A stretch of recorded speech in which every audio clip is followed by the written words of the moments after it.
नमस्कार दोस्तों, स्वागत है आपका भाई पढ़ने के यूट्यूब चैनल पर। तो जैसा कि आप पार्ट 3 का वेट कर रहे थे एनवायरनमेंट के करंट अफेयर सेशन का, तो आज मैं आपके लिए पार्ट 3 लेके आ गया हूँ, है ना। जो भी नए स्टूडेंट्स हैं उनको मैं बता देता हूँ, है ना। पुराने जो स्टूडेंट्स हैं उन्हें तो ये बात पता ही है, ठीक है, बट फिर भी आप लोग भी सुन लो। देखो क्या है कि हम एनवायरनमेंट की करंट अफेयर्स को पूरा कर रहे हैं, जिसमें हम क्या कर रहे हैं, जून 2025 से लेके अप्रैल 2026 की जितनी भी करंट अफेयर्स हैं एनवायरनमेंट से रिलेटेड, उसको हम कवर करेंगे इन सेशंस में, है ना। ये एक सीरीज है, ये कोई मैराथन नहीं है। उसके पीछे का भी रीजन है, उसके पीछे का रीजन ये है कि एक दिन में 15 घंटे की सीरीज देखकर, 16 घंटे की सॉरी मैराथन देखकर आप उतना गेन नहीं कर पाओगे जितना आप एक कॉन्टिन्यूस प्रोसेस के साथ करोगे। अगर किसी को लगता है नहीं मुझे मैराथन के रूप में देखना है, तो फिर आप सीरीज की प्लेलिस्ट में जाना और एक साथ सारी देख लेना, है ना। वो आपकी अपनी चॉइस है। इसमें सिर्फ और सिर्फ हम करंट अफेयर्स कंप्लीट नहीं कर रहे। करंट अफेयर्स से रिलेटेड जो भी स्टैटिक का पार्ट हमें देखने को मिलेगा, उस स्टैटिक के पार्ट को भी हम कवर कर लेंगे। उस स्टैटिक के पार्ट को भी हम कवर कर लेंगे। पहले दो पार्ट जिसने नहीं देखे, पार्ट 1 और पार्ट 2 नहीं देखा, तो कोई बात नहीं, ठीक है। इसमें क्या था, इसमें जुलाई की करंट अफेयर्स थी, एनवायरनमेंट की करंट अफेयर्स। इसमें सॉरी, इसमें जून की करंट अफेयर्स थी एंड इसमें जुलाई की करंट अफेयर्स थी। आज हम देख रहे हैं पार्ट 3। आज देख रहे हैं पार्ट 3 में क्या है, अगस्त की करंट अफेयर्स है। तो कोई बात नहीं, आज का सेशन पूरा देख लो, फिर जून और जुलाई पे चले जाना, है ना, नॉट अ बिग डील। अब इस चीज को समझना कि मैंने क्या किया है। मैंने यहाँ पर जो पूरी की पूरी करंट अफेयर्स है उन्हें 3 पार्ट्स में रखा है, ठीक है। एक मैंने रखा है इंटरनेशनल न्यूज, एक मैंने रखा है नेशनल न्यूज, और एक मैंने रखा है स्पीशीज इन न्यूज। तो अब देखो क्या है कि आपको पता है स्पीशीज इन न्यूज में यूजुअली आप फ्लोरा एंड फाउना के बारे में पढ़ते हैं, प्लांट्स एंड एनिमल्स के बारे में पढ़ते हैं जो भी न्यूज में है। बट मैंने क्या किया है, मैंने पैथोजेंस को भी इसमें ऐड कर दिया। लाइक आप समझो रेबीज हो गया, है ना, अभी न्यूज में था काफी, क्योंकि आपको पता है कि सुप्रीम कोर्ट की कुछ ज्यूरिस्डिक्शन कह रहा हूँ, जो सुप्रीम कोर्ट है, उन्होंने कुछ जजमेंट दी थी जिसकी वजह से बहुत हंगामा हुआ था। तो उस वजह से रेबीज जो है और डॉग्स जो है वो बहुत ज्यादा न्यूज में थे। तो डॉग्स के बारे में तो पूछा जाए ना जाए, बट रेबीज के बारे में जरूर पूछा जा सकता है। और ऐसी ही जितनी भी चीजें हैं जो हमने पार्ट 1 पार्ट 2 में कवर करी है।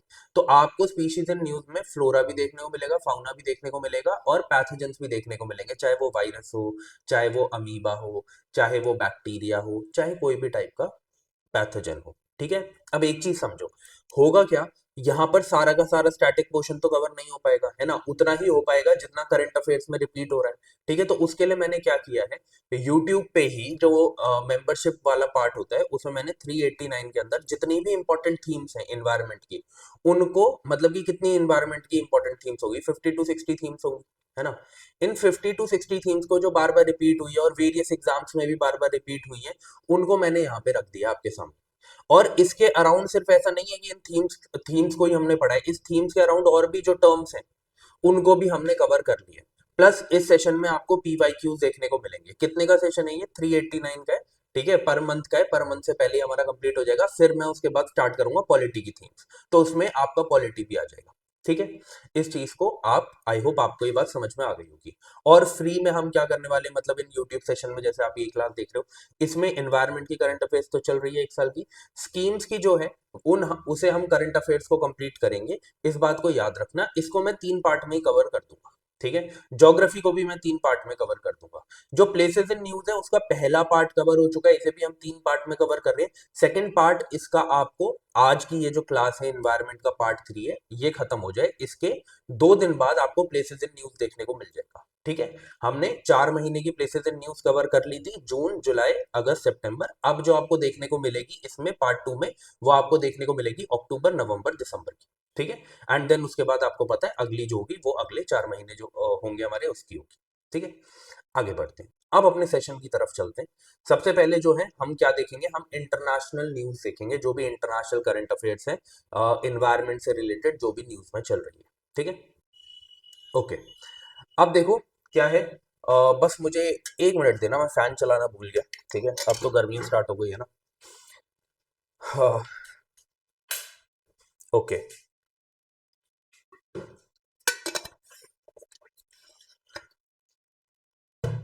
ओके जी, अब स्टार्ट करते हैं। देखो, पहली जो करंट अफेयर्स है, थोड़ा धीरे चलेंगे, है ना, आराम से समझने की कोशिश करेंगे, है ना। अब देखो जरा, पहली जो हमारी करंट अफेयर्स है, इंटरनेशनल करंट अफेयर्स, वो है हमारी जॉइंट क्रेडिट मैकेनिज्म से रिलेटेड। अब अगर ये क्वेश्चन पूछा जाता है, देखो क्यों वैसे ये पूछा जाएगा, क्योंकि ना इस जॉइंट क्रेडिटिंग मैकेनिज्म का जो पार्ट है वो इंडिया भी है, ठीक है। और आप देखेंगे कि इस साल 2025 में इंडिया एंड जापान ने कोलैब किया है, तो इस वजह से अब ये जो जॉइंट क्रेडिट मैकेनिज्म है वो हमारे लिए इंपॉर्टेंट हो जाता है पढ़ना। अब ये है क्या, देखो आपको पता है कि जैसे हमने जर्मनी से रिलेटेड भी चीजें पढ़ी थी, उनका भी ऐसा ही एक मैकेनिज्म था। तो ऐसे ही जापान का भी एक क्या है, एक ऐसा मैकेनिज्म है, एक ऐसा फ्रेमवर्क है जहां पे वो क्या करते हैं, जो भी डेवलपिंग नेशन है मेनली उनमें, या फिर होस्ट कंट्रीज भी मान सकते हो, उनमें क्या करते हैं, उनमें लो कार्बन टेक्नोलॉजीज डेवलप करने के लिए, सस्टेनेबल डेवलपमेंट गोल्स उनके पूरे करने के लिए उनको एड प्रोवाइड करते हैं, उनमें पैसा लगाते हैं, ठीक है। तो अब क्या है कि यही ये जो है जॉइंट क्रेडिटिंग मैकेनिज्म, ये जापान लेड बाइलेटरल फ्रेमवर्क की तरह स्टार्ट हुआ था 2013 में, बट अब सिर्फ बाइलेटरल नहीं रहा, ठीक है। अब 31 नेशंस जो है इसका पार्ट बन चुके हैं, बट हाँ ये ऐसा है कि ये बाइलेटरल, आप इसे ऐसे भी बोल सकते हैं कि हर साल ये क्या करते हैं, कुछ कंट्रीज को उठाते हैं और उनके साथ प्रोग्राम बनाते हैं। जैसे इस साल आपने देखा कि इंडिया के साथ इन्होंने किया है कोलैब, ठीक है। अब क्या है कि 31 नेशंस जो हैं इसमें इंक्लूडेड है, अब इंडिया भी इसमें इंक्लूडेड है। जैसे हमने देखा कि 2025 में इंडिया और जापान ने कोलैब किया है। अब करते क्या है ये, जैसे मैंने आपको बताया कि लो कार्बन टेक्नोलॉजीज जो है, सस्टेनेबल डेवलपमेंट एक्टिविटीज जो है, उन्हें प्रमोट करते हैं। कैसे करेंगे, ऑब्वियसली पैसा देके बस सिर्फ मॉरल सपोर्ट तो देंगे नहीं, है ना। तो इन्वेस्ट करते हैं डीकार्बोनाइजिंग प्रोजेक्ट्स में, ठीक है, जो भी होस्ट कंट्रीज है उनमें, जो भी इसका पार्ट है उन कंट्रीज में, ठीक है। अब इस चीज को समझना, इसका ऑब्जेक्टिव क्या है कि टेक्नोलॉजी ट्रांसफर करो। आपको पता है कि अगर आप खुद भी सोचो, अपने घर पे ही ले लो, समझ लो कि एक घर है, बहुत हाईटेक है, ठीक है, बहुत हाईटेक है, ठीक है, और समझो आपका घर उतना हाईटेक नहीं है, और वो आपसे एक्सपेक्ट करता है कि आप भी उन टेक्नोलॉजीज को यूज करो जो वो टेक्नोलॉजीज यूज कर रहा है, ठीक है। तो उसके लिए क्या करना पड़ेगा, उसको आपको वो टेक्नोलॉजीज प्रोवाइड भी तो करनी पड़ेगी। ये थोड़ी है कि उसके पास वो टेक्नोलॉजी है, आपके पास नहीं है, तो फिर क्या होगा, तो वो सिर्फ आपको कहता रहेगा, नहीं, उसे आपको टेक्नोलॉजी प्रोवाइड भी करनी पड़ेगी, तो उसी को हम टेक्नोलॉजी ट्रांसफर बोलते हैं, ठीक है। फिर उसके बाद जो भी लो कार्बन इंफ्रास्ट्रक्चर है उसमें इन्वेस्टमेंट करना, ये इसका एक की ऑब्जेक्टिव है जॉइंट क्रेडिटिंग मैकेनिज्म का, ठीक है। उसके बाद क्या है कि they will generate carbon credits. अब ये कार्बन क्रेडिट्स क्या होते हैं, ये हमारा स्टैटिक पोर्शन का पार्ट है। तो जो भी आपको रेड में दिख रहा है ना, वो मैंने एक्सप्लेन किया है और वो स्टैटिक पोर्शन का पार्ट है। तो देखो क्या होता है, कार्बन क्रेडिट का मतलब क्या होता है, एक एग्जाम्पल के तौर पे समझते हैं। देखो लिखा पढ़ी तो आप हर जगह ही पढ़ रहे हो, है ना, बुक से रट रट के तो आप हर जगह से ही पढ़ रहे हो। एग्जाम्पल एक आपको मिल जाए तो आपको मजा आ जाए, है ना। क्यों मजा आ जाए, क्योंकि फिर आपको लंबे टाइम के लिए चीजें याद हो जाती है। कार्बन क्रेडिट वैसे मैं पहले समझा चुका हूँ, पर इन क्लासेस में नहीं समझाया, प्रीवियस ईयर क्लासेस में समझाया था। अब देखो, मान लो ये कंपनी ए है और ये कंपनी बी है। अब गवर्नमेंट ने क्या बोला कि ये जो है, ये आपका लेवल है, ये आपका लेवल है, ठीक है। इस लेवल तक आप क्या कर सकते हो, कार्बन डाइऑक्साइड को प्रोड्यूस कर सकते हो। ये बिल्डिंग का टॉप नहीं है, ये मैं बस ये बता रहा हूँ कि ये कंडीशन है कि आप इससे ज्यादा जो है वो कार्बन डाइऑक्साइड या फिर ग्रीन हाउस गैस को क्या नहीं कर सकते, आप एमिट नहीं कर सकते। अब मान लो कि जब कंपनी ए अपना सारा काम करती है, जो भी उसका काम है, उसमें उसने जो कार्बन डाइऑक्साइड या ग्रीन हाउस गैस प्रोड्यूस करी है वो सिर्फ इतनी है, ठीक है। वहीं पर जो बी है, उसका काम होगा ऐसा, या तो उसके पास टेक्नोलॉजी नहीं होगी, ठीक है, एफिशिएंट टेक्नोलॉजीज नहीं होगी, या फिर उसका काम ऐसा होगा जिसमें वो ज्यादा कार्बन डाइऑक्साइड या ग्रीन हाउस गैसेस को एमिट करता है। तो अब देखो कि जो लेवल प्रोवाइड किया था गवर्नमेंट ने, उससे ऊपर बी ने एमिट किया। वहीं पर जो ए को भी सेम लेवल मिला हुआ था कि इस लेवल तक ही आप कार्बन डाइऑक्साइड प्रोड्यूस कर सकते हो, ग्रीन हाउस गैसेस प्रोड्यूस कर सकते हो, बट इसने तो कम किया। तो अब एक्चुअल में क्या है कि जो भी कंपनी ए ने कम प्रोड्यूस किया है इन गैसेस को, ठीक है, और जो हमारे क्लाइमेट है उसको कम एक्सप्लॉइट किया है, तो इनको क्रेडिट मिलते हैं, इनको क्रेडिट मिलते हैं, समझ लो कि पॉइंट्स मिलते हैं, ठीक है। अब ना ये जो इनको पॉइंट्स मिले, इन पॉइंट्स को ये बेच सकते हैं उन कंपनीज को जिन्होंने जितनी रिक्वायरमेंट है उससे ज्यादा अपना प्रोड्यूस किया है ग्रीन हाउस गैसेज या कार्बन डाइऑक्साइड को। अब क्या है कि ये क्या हुआ, आप अगर इससे क्या होगा कि अगर आप कार्बन डाइऑक्साइड कम प्रोड्यूस कर रहे हैं तो आप अपने पॉइंट्स को बेच सकते हैं। तो अब इससे क्या जुड़ गया, इससे जुड़ गया पैसा। तो इस वजह से कंपनीज क्या करती हैं, अब कंपनीज उन टेक्नोलॉजीज में इन्वेस्ट करना शुरू करेगी जिससे कम कार्बन डाइऑक्साइड, कम ग्रीन हाउस गैसेज एमिट हो, ताकि वो अपने पॉइंट्स को या अपने क्रेडिट्स को किसी और कंपनी को बेच पाए जो ज्यादा एनवायरमेंट को एक्सप्लॉइट कर रहा है। इसे हम कहते हैं कार्बन क्रेडिट्स। ठीक है। इसकी प्योर डेफिनेशन यहाँ पे दी गई है। ठीक है, बट मैंने आपको एग्जाम्पल के हेल्प से समझा दिया। ओके, आगे बढ़ते हैं। बस इतना याद रखना है यहाँ पर कि जो जापान है ना, जापान, उसका ये इनिशिएटिव है 2013 में स्टार्ट किया था, 2025 में इंडिया के साथ कोलैब कर रहे हैं, इस वजह से हमने पढ़ा है। ठीक है। अब इंडिया के अंदर इस प्रोजेक्ट्स को कौन देखेगा, तो आपको याद रखना है कि नेशनल डेजिग्नेटेड अथॉरिटी, ठीक है, फॉर कार्बन मार्केट। इससे ज्यादा क्या कुछ याद रखना है, बस इतना याद रख लो कि ये सारा काम किया जा रहा है ताकि जो हमारे नेशनली डिटरमाइंड कंट्रीब्यूशन टारगेट्स हैं 2030 के, उनको हम पूरा कर पाए। But the question is this कि अगर आपको यही नहीं पता कि ये एनडीसी टारगेट्स हमारे हैं क्या, तो आप फिर कैसे करेंगे। तो इसीलिए मैंने यहाँ पे क्या किया, आपके लिए मेंशन कर दिया कि क्या है हमारे एनडीसी टारगेट्स। ठीक है। तो सबसे पहले तो हमें क्या करना है, हमें जो ये एमिशन है, किसका एमिशन, ग्रीन हाउस गैसेस का एमिशन हो गया, कार्बन डाइऑक्साइड का एमिशन हो गया, इसको क्या करना है, 45% तक ले जाना है अपने जीडी पे। ठीक है। अब कितना आप देखोगे यहाँ पे कि कितना कम कर देना है, तो एक हमारे पास पहले का भी तो टारगेट होना चाहिए। लाइक मैं आपसे बोलूं कि आप 5 मीटर कम दौड़ेंगे, ठीक है, आप कहोगे 5 मीटर कम दौड़ेंगे, कहाँ से 5 मीटर कम दौड़ेंगे, कोई एक लेवल तो होना चाहिए कि यहाँ से 5 मीटर कम दौड़ना है। ठीक है। तो आप याद रखो ये जो लेवल सेट किया गया है वो किया गया है 2005 का, कि 2005 में जो लेवल्स थे उससे 45%, उसके 45% तक हमें ले जाना है इस एमिशन को। ठीक है। उसके बाद हमारा जो एक और ऑब्जेक्टिव है, एक और जो टारगेट है वो ये है कि जो नॉन फॉसिल फ्यूल सोर्सेज हैं, नॉन फॉसिल फ्यूल सोर्सेज हैं, उनको हमें इंक्रीज करना है। कैसे है, मतलब कि क्या होते हैं नॉन फॉसिल फ्यूल सोर्सेज, मतलब रेन्यूएबल सोर्सेज हो गए, न्यूक्लियर सोर्सेज हो गए, हाइड्रो पावर सोर्सेज हो गए। इससे हमें ज्यादा अपनी इलेक्ट्रिसिटी जनरेट करनी है rather than fossil fuel sources से। ठीक है। जिससे क्या होगा, अगर आप नॉन फॉसिल फ्यूल सोर्सेज की तरफ जा रहे हैं तो इससे इलेक्ट्रिसिटी को पैदा करते टाइम आपका कम एमिशन होगा ग्रीन हाउस गैसेस का, कार्बन डाइऑक्साइड का, मतलब कि पॉल्यूटेंट्स का कम जो है वो कम पॉल्यूटेंट्स जो है वो एमिट होंगे। तो इसको हमें कहां तक ले जाना है, नॉन फॉसिल फ्यूल सोर्सेज को इलेक्ट्रिसिटी जनरेशन में आपको ले जाना है 50% तक। ठीक है। कि 50% तक जितने भी सोर्सेज यूज करे जा रहे हैं इलेक्ट्रिसिटी जनरेट करने के, वो नॉन फॉसिल फ्यूल सोर्सेज होने चाहिए। ठीक है। टारगेट 2030, सबका टारगेट 2030 है। ठीक है। कार्बन सिंक की बात करी गई है, ये इतना इंपॉर्टेंट नहीं है, जो सबसे इंपॉर्टेंट है ना वो ये है। ठीक है, बीच वाला एनर्जी ट्रांजिशन। ठीक है। आगे बढ़ते हैं। उसके बाद ओईसीडी की एक रिपोर्ट आई है। ओईसीडी की फुल फॉर्म क्या है, organisation for economic cooperation and development. ठीक है। गला ही सूख जाता है गर्मी में यार।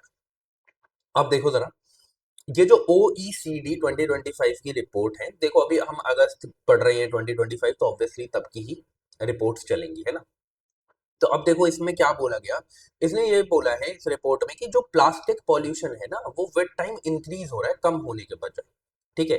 तो उसी के बारे में कुछ डेटा दिए, डेटा याद मत करना, बस जो मैं चीज बोल रहा हूँ उसे याद रखना। ये बोला गया है, सबसे पहला जो चीज याद रखनी है आपको, कि जो प्लास्टिक पॉल्यूशन है वो डबल हो जाएगा, नियरली डबल हो जाएगा 2050 तक। ठीक है। अगर करेक्ट पॉलिसी इंटरवेंशन नहीं करे गए तो। ठीक है। प्लस दूसरा डेटा जो याद रखना है कि सिर्फ और सिर्फ 9% जो प्लास्टिक वेस्ट है वो रिसाइकल होता है। बस ये दो चीजें याद रखनी, इससे ज्यादा आपको याद नहीं रखनी। ठीक है। उसके बाद this data is not important. ठीक है, इतना कोई भी याद नहीं कर सकता, और इन वो भी यूपीएससी भी आपसे एक्सपेक्ट नहीं करता। वो यूजुअली ऐसे क्वेश्चन पूछता है कि कितने परसेंट है, ठीक है, और कब डबल हो रहा है, कब टारगेट है, क्या बोला है, बस यही चीजें पूछता है। तो उतना ही पढ़ना है, बहुत ज्यादा पढ़ना भी नहीं है। ठीक है। बहुत ज्यादा पढ़ के भी ज्यादा मतलब कि दिमाग ही खराब होता है और कुछ नहीं होता। ठीक है, जब उतना डेटा याद ही नहीं रहेगा, रिटेन ही नहीं कर पाओगे तो क्या फायदा। ठीक है, तो ये दो चीजें प्लीज याद रखना। तो ये याद रखना, ओईसीडी की ये जो रिपोर्ट थी, ये प्लास्टिक पॉल्यूशन से रिलेटेड थी। ठीक है, आगे बढ़ते हैं। एक और चीज इंडिया से रिलेटेड ये देख लेना कि इंडिया जो है वो 9.3 million tons of plastic waste जो है वो जनरेट करता है, प्लास्टिक पॉल्यूशन करता है पर ईयर। ठीक है, डेटा याद करने की जरूरत नहीं है, पर हाँ याद रखना around 10 million. Okay, 10 million turns. अब इसके बाद अगली जो हमारी ये स्टडी है, हमें क्या देखने को मिला है कि अ, करा क्या जा रहा है ना कि पुराने फॉरेस्ट को खत्म कर कर, ठीक है, वहां पर रिसोर्सेज को एक्सप्लॉइट करा जा रहा है और उसकी जगह बोला जा रहा है कि नए फॉरेस्ट खोल दो। ठीक है, नए फॉरेस्ट बना दो। ठीक है, जैसे कैंपर रूल्स में भी आपको देखने को मिला है ना, जैसे बोला गया था, अभी रिसेंट की बात बताऊं तो बोला गया कि अंडमान में जो प्रोजेक्ट लॉन्च करे गए, ठीक है, उसमें एनवायरमेंट एक्सप्लॉइटेशन हुआ और बोला गया वहां के जो फॉरेस्ट है उतने ही फॉरेस्ट कैंपर रूल्स के तहत हम हरियाणा में बना देंगे। But the question is this कि क्या अंडमान में जो आपको इकोसिस्टम देखने को मिलता है, ठीक है, जो बायोडाइवर्सिटी देखने को मिलती है, क्या वो हरियाणा में भी देखने को मिलेगी? और उतने कम टाइम में जो हजारों सालों से हुआ है वो क्या हरियाणा में हम 10 सालों में देख लेंगे? This is the question. तो कुछ ना कुछ पॉलिसी में ही हमें डिफेक्ट देखने को मिलता है ना? तो वही चीज यहाँ पे भी बोली गई है। मतलब ये तो ग्लोबल लेवल पे बोला गया, मैंने आपको इंडिया के लेवल में बताया। तो ग्लोबल लेवल पे ये बोला गया कि अभी क्या हो रहा है ना, यूजुअली ग्लोबल शिफ्ट हमें देखने को मिल रहा है टुवर्ड्स यंगर फॉरेस्ट। ठीक है, यंगर फॉरेस्ट। और हमें लॉस देखने को मिल रहा है mature and carbon rich forest का। ठीक है, जहां पर पहले से ही कार्बन स्टोर करी गई है उन फॉरेस्ट के द्वारा। ठीक है, वो एक बहुत अच्छा स्टोरेज हाउस हमें देखने को मिलता है। उन्हें तो कट किया जा रहा है, उन्हें एक्सप्लॉइट किया जा रहा है और उनकी जगह यंगर फॉरेस्ट बनाए जा रहे हैं। अब इससे प्रॉब्लम ये आ रही है कि उनसे जो कार्बन रिच फॉरेस्ट है, अब उनसे कार्बन रिलीज हो रही है जब उन्हें एक्सप्लॉइट किया जा रहा है तो। ठीक है, बट जो ये यंगर फॉरेस्ट है, उस कार्बन जो एब्जॉर्ब हुई थी वहां से, अब जो रिलीज हो रही है उसे काटने की वजह से, उतना एब्जॉर्ब नहीं कर पा रही है। ठीक है, ये चीज, ये बातें जो है वो बोली गई है। ग्लोबल शिफ्ट में एक डेटा दिया गया है, ट्रॉपिकल एशिया और south America, they are losing old forest. ठीक है, टू एग्री। अब रीजन भी दिया गया किस किस चीज के लिए। एग्रीकल्चरल एक्सपेंशन हो रहा है, plus slash and burn practices को एंजॉय कर रहे हैं लोग। ठीक है, इस वजह से क्या हो रहा है कि यहाँ पर हमें ओल्ड फॉरेस्ट खत्म होते हुए दिख रहे हैं। ठीक है, अब द थिंग इज दिस कि जो ये यंग ट्रीज है ना, जिनको हम एफॉरेस्टेशन का नाम देते हैं, वो इमीडिएटली ओल्डर फॉरेस्ट जो है या जो फॉरेस्ट बहुत पहले से है उसको रिप्लेस नहीं कर सकते। ठीक है, जो कार्बन स्टोरेज वो प्रोवाइड कर रहे थे, जो इकोसिस्टम सर्विसेज वो प्रोवाइड कर रहे थे, जिस बायोडाइवर्सिटी को वो सपोर्ट कर रहे थे, वो सपोर्ट, वो सर्विसेज, वो स्टोरेज यंग ट्रीज या फिर एफॉरेस्टेशन जो अभी अभी किया जा रहा है वो नहीं कर सकता। तो अब क्या है कि आपको याद रखना है कि यंगर फॉरेस्ट और ओल्डर फॉरेस्ट होते क्या है, ये हमारा स्टैटिक का पार्ट है। ठीक है, तो यंगर फॉरेस्ट का मतलब वो फॉरेस्ट जो कि पिछले 40 साल से कम टाइम में बनाए गए हैं। ओल्डर फॉरेस्ट का मतलब क्या है कि 100 साल से भी ज्यादा वो वहां पर है।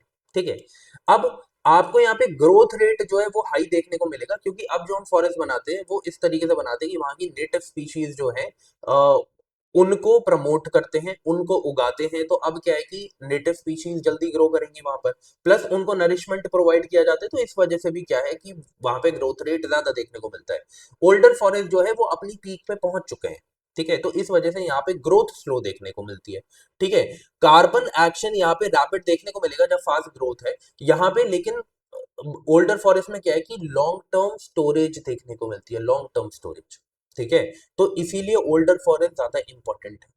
बायोडाइवर्सिटी यहाँ पे आपको लो टू मीडियम देखने को मिलेगी। बायोडाइवर्सिटी मैंने कल के सेशन में जो मैंने ये यूट्यूब प्रीमियम में जो सेशन करवाया है, जो 389 रुपीज का मैं आपको बता रहा था, उसमें जो मैंने करवाया, मैंने आपको बायोडाइवर्सिटी बहुत अच्छे से एक्सप्लेन किया। मैंने आपको बताया कि ये जो बायोडाइवर्सिटी है इसमें और कौन कौन सी टर्म्स है, क्या क्या चीजें हैं जो एग्जाम में आप पूछी जा सकती है। तो वहीं से आप देखो कि जो बायोडाइवर्सिटी है ना, जो भी स्टूडेंट्स उस क्लासेस को देख रहे हैं, कि अब देखो जो यहाँ पे बायोडाइवर्सिटी है यंगर फॉरेस्ट में, ये कम है।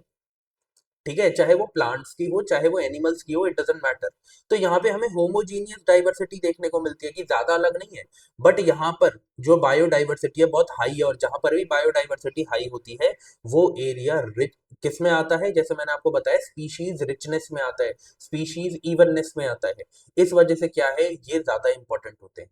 ठीक है, वल्नरेबिलिटी की बात करें तो यहाँ पे हाई वल्नरेबिलिटी हमें देखने को मिलती है, डिस्टर्बेंस, नेचुरल डिस्टर्बेंस भी हो सकती है, मैन मेड डिस्टर्बेंस भी हो सकती है, और जो ओल्डर फॉरेस्ट है वो कई सालों से वहां पर है। ठीक है, तो इस वजह से यहाँ पर जो हमें वल्नरेबिलिटी देखने को मिलती है वो लो देखने को मिलती है। ठीक है, प्राइमरी वैल्यू यहाँ पर ओल्डर फॉरेस्ट में इकोसिस्टम सर्विसेज की है, बायोडाइवर्सिटी की है, बट वहीं पर प्राइमरी वैल्यू देखो तो टिम्बर प्रोडक्शन हो गया यहाँ पे, और रिफॉरेस्टेशन हो गया इसकी वैल्यू है। तो ये यंगर फॉरेस्ट और ओल्डर फॉरेस्ट के बीच में डिफरेंस है, क्या पता आपको स्टेटमेंट वाइज क्वेश्चन में पूछ लिया जाए। ठीक है, आगे बढ़ते हैं। बायोचार, पानी पी लेता हूँ बस, फिर आपको करवाता हूँ बायोचार। ठीक है, ओके। चार मीन्स चारकोल, ठीक है। बायो मीन्स ऑर्गेनिक मैटर से बना हुआ है, ऑर्गेनिक मैटर से बना हुआ है। ठीक है, तो अब क्या है कि बायोचार क्या है? वो चारकोल जो ऑर्गेनिक मैटर से बना हुआ है। तो ये एक स्टेबल कार्बन रिच चारकोल है जो कि प्रोड्यूस किया जाता है वाया पायरोलाइसिस। पायरोलाइसिस का मतलब क्या है कि आप बायोमास को, जो ऑर्गेनिक मैटर है, उसे हीट करते हैं लो ऑक्सीजन या फिर बोलो नो ऑक्सीजन एनवायरनमेंट में। ठीक है, अब उस केस में आपको क्या देखने को मिलता है? उस केस में आपको चारकोल डेवलप होते हुए दिखता है। ये जो चारकोल होता है ना, ये नेचर के लिए बहुत ही ज्यादा इंपॉर्टेंट है। किस किस एरिया में इंपॉर्टेंट है देखो, सबसे पहले एग्रीकल्चर। ये क्या करता है, अगर आप इसे एग्रीकल्चरल अपनी मतलब कि क्रॉप्स के लिए यूज करेंगे, मतलब कि फील्ड में यूज करेंगे, जो आपके खेत है उसमें यूज करेंगे, तो आपकी जो क्रॉप यील्ड है वो इंक्रीज हो जाएगी 10 to 25% से। फर्टिलाइजर्स की जो नीड है वो आपको कम हो जाएगी। कंस्ट्रक्शन सेक्टर में बात करें तो आप क्या कर सकते हो, जो कंक्रीट एडिटिव होता है ना, उसके रूप में इस बायोचार को यूज कर सकते हो। ये स्ट्रेंथ इंक्रीज कर देता है उस पर्टिकुलर कंक्रीट की, और एज एन इंसुलेटर भी काम करता है, क्योंकि ऑब्वियसली ये क्या है, ये खुद ही एक इंसुलेटर है, तो एक इंसुलेटर की तरह ही काम करेगा। वाटर मैनेजमेंट में ये कैसे काम करता है? जो भी वेस्ट वाटर, जो भी कंटामिनेटेड वेस्ट वाटर है, उसको प्योरीफाई करने की भी कैपेबिलिटी बायोचार के अंदर है। और सबसे इंपॉर्टेंट, एनर्जी जनरेशन। ये जो बायोचार है, इसके जो बाय प्रोडक्ट्स जब इसे बनाया जाता है तो उस केस में जो बाय प्रोडक्ट्स आते हैं वो कौन से होते हैं? Bio oil and syngas. तो इसको आप एनर्जी के लिए भी यूज कर सकते हो। ठीक है, इस चीज को प्लीज याद रखना। उससे भी इंपॉर्टेंट चीज बताऊं, ये बायोचार जो है एक लॉन्ग टर्म कार्बन सिंक की तरह काम करता है, मतलब ये कार्बन सीक्वेस्ट्रेशन भी करता है, और 100 से लेके 1000 साल तक उस कार्बन को स्टोर कर सकता है अपने अंदर। ठीक है, आई होप आपको ये बात समझ में आई होगी। उसके बाद इसका प्रोडक्शन का प्रोसेस क्या है? वही जैसे मैंने आपको बताया कि क्या किया जाएगा, जो ऑर्गेनिक मटेरियल है या फिर आप बोलो जो बायोमास है, उसको पायरोलाइसिस प्रोसेस के थ्रू जो है वो लेके जाया जाएगा। इसमें क्या किया जाता है कि इस ऑर्गेनिक मैटर को हीट किया जाएगा लो ऑक्सीजन या फिर नो ऑक्सीजन एनवायरनमेंट में। ठीक है, अब ये जो ऑर्गेनिक मटेरियल है क्या होता है? क्रॉप रेसिड्यू हो गया, एग्रीकल्चरल वेस्ट हो गया, एनिमल का मैन्योर हो गया, म्यूनिसिपल सॉलिड वेस्ट हो गया। ठीक है, ये सारी चीजें जो है वो यूज करी जाती है। कैरेक्टरिस्टिक की बात करें तो बायोचार कैसे देखने को मिलेगा? चारकोल कैसा देखने को मिलता है? ब्लैक देखने को मिलता है। ठीक है, हाईली पोरस होता है, मतलब कि हाईली पोरस का मतलब है कि उसमें आपको बहुत सारे जो है वो स्पॉन्ज जैसा है, वो समझ लो, वो स्पॉन्ज जैसा है, उसमें बहुत छोटे छोटे जो है आपको पोर्स देखने को मिलेंगे। यही तो पोर्स है जिसकी वजह से वो कार्बन सिंक करने में इतना हेल्पफुल है। ठीक है, वेट बहुत कम होता है। चारकोल आपने देखा ही है कितना हल्का होता है ना, फाइन ग्रेन्ड है, बहुत बड़ा सरफेस होता है उसका। ठीक है, कार्बन सीक्वेस्ट्रेशन में हेल्प करता है, जैसे मैंने बता दिया, सॉइल फर्टिलिटी एग्रीकल्चर में आप उसे यूज कर सकते हैं, उसमें हेल्प करता है। ठीक है, उसके बाद हाँ, याद रखना, जहां पर भी बायोचार को जब आप प्रोड्यूस कर रहे हो तो वो इतनी सारी जगह पे यूज हो रहा है, बट आप अगर उसकी जगह कोई भी ऐसे सिंथेटिक मटेरियल यूज करोगे तो उसमें N2O, N2O मतलब नाइट्रस ऑक्साइड का बहुत ज्यादा इमिशन होता है। बट जब आप बायोचार का प्रोडक्शन करते हैं तो उसमें 30 से लेके 50% तक कम नाइट्रस ऑक्साइड जो है उसका एमिशन होता है। तो ये इसलिए मैं कह रहा हूँ ये बायोचार बहुत इंपॉर्टेंट है, ये क्वेश्चन पूछा जा सकता है, इसे प्लीज याद रखना। ठीक है, आगे बढ़ते हैं। हमारा टारगेट, ये तो बार बार हर क्लास में ही हम बात करते हैं कि इंडिया का टारगेट क्या है, नेट जीरो एमिशन का कब तक का है? 2070 तक का। ठीक है, आगे बढ़ते हैं।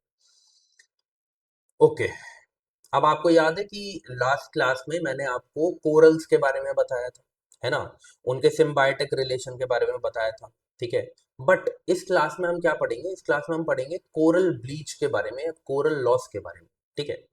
अब ये क्यों पढ़ रहे हैं, देखो क्या हुआ कि जो ग्रेट बैरियर रीफ है, ग्रेट बैरियर रीफ कहाँ पे, मान लो ये ऑस्ट्रेलिया है, ठीक है, ये ऑस्ट्रेलिया है, ठीक है, एकदम राइट मैप तो नहीं बना है, तो ऑस्ट्रेलिया का जो नॉर्थ ईस्ट पार्ट है ना, नॉर्थ ईस्ट पार्ट है, यहाँ आपको ग्रेट बैरियर रीफ देखने को मिलते हैं। ग्रेट बैरियर रीफ क्या है, ये एक्चुअल में कोरल्स है, ये कोरल रीफ्स है, ठीक है।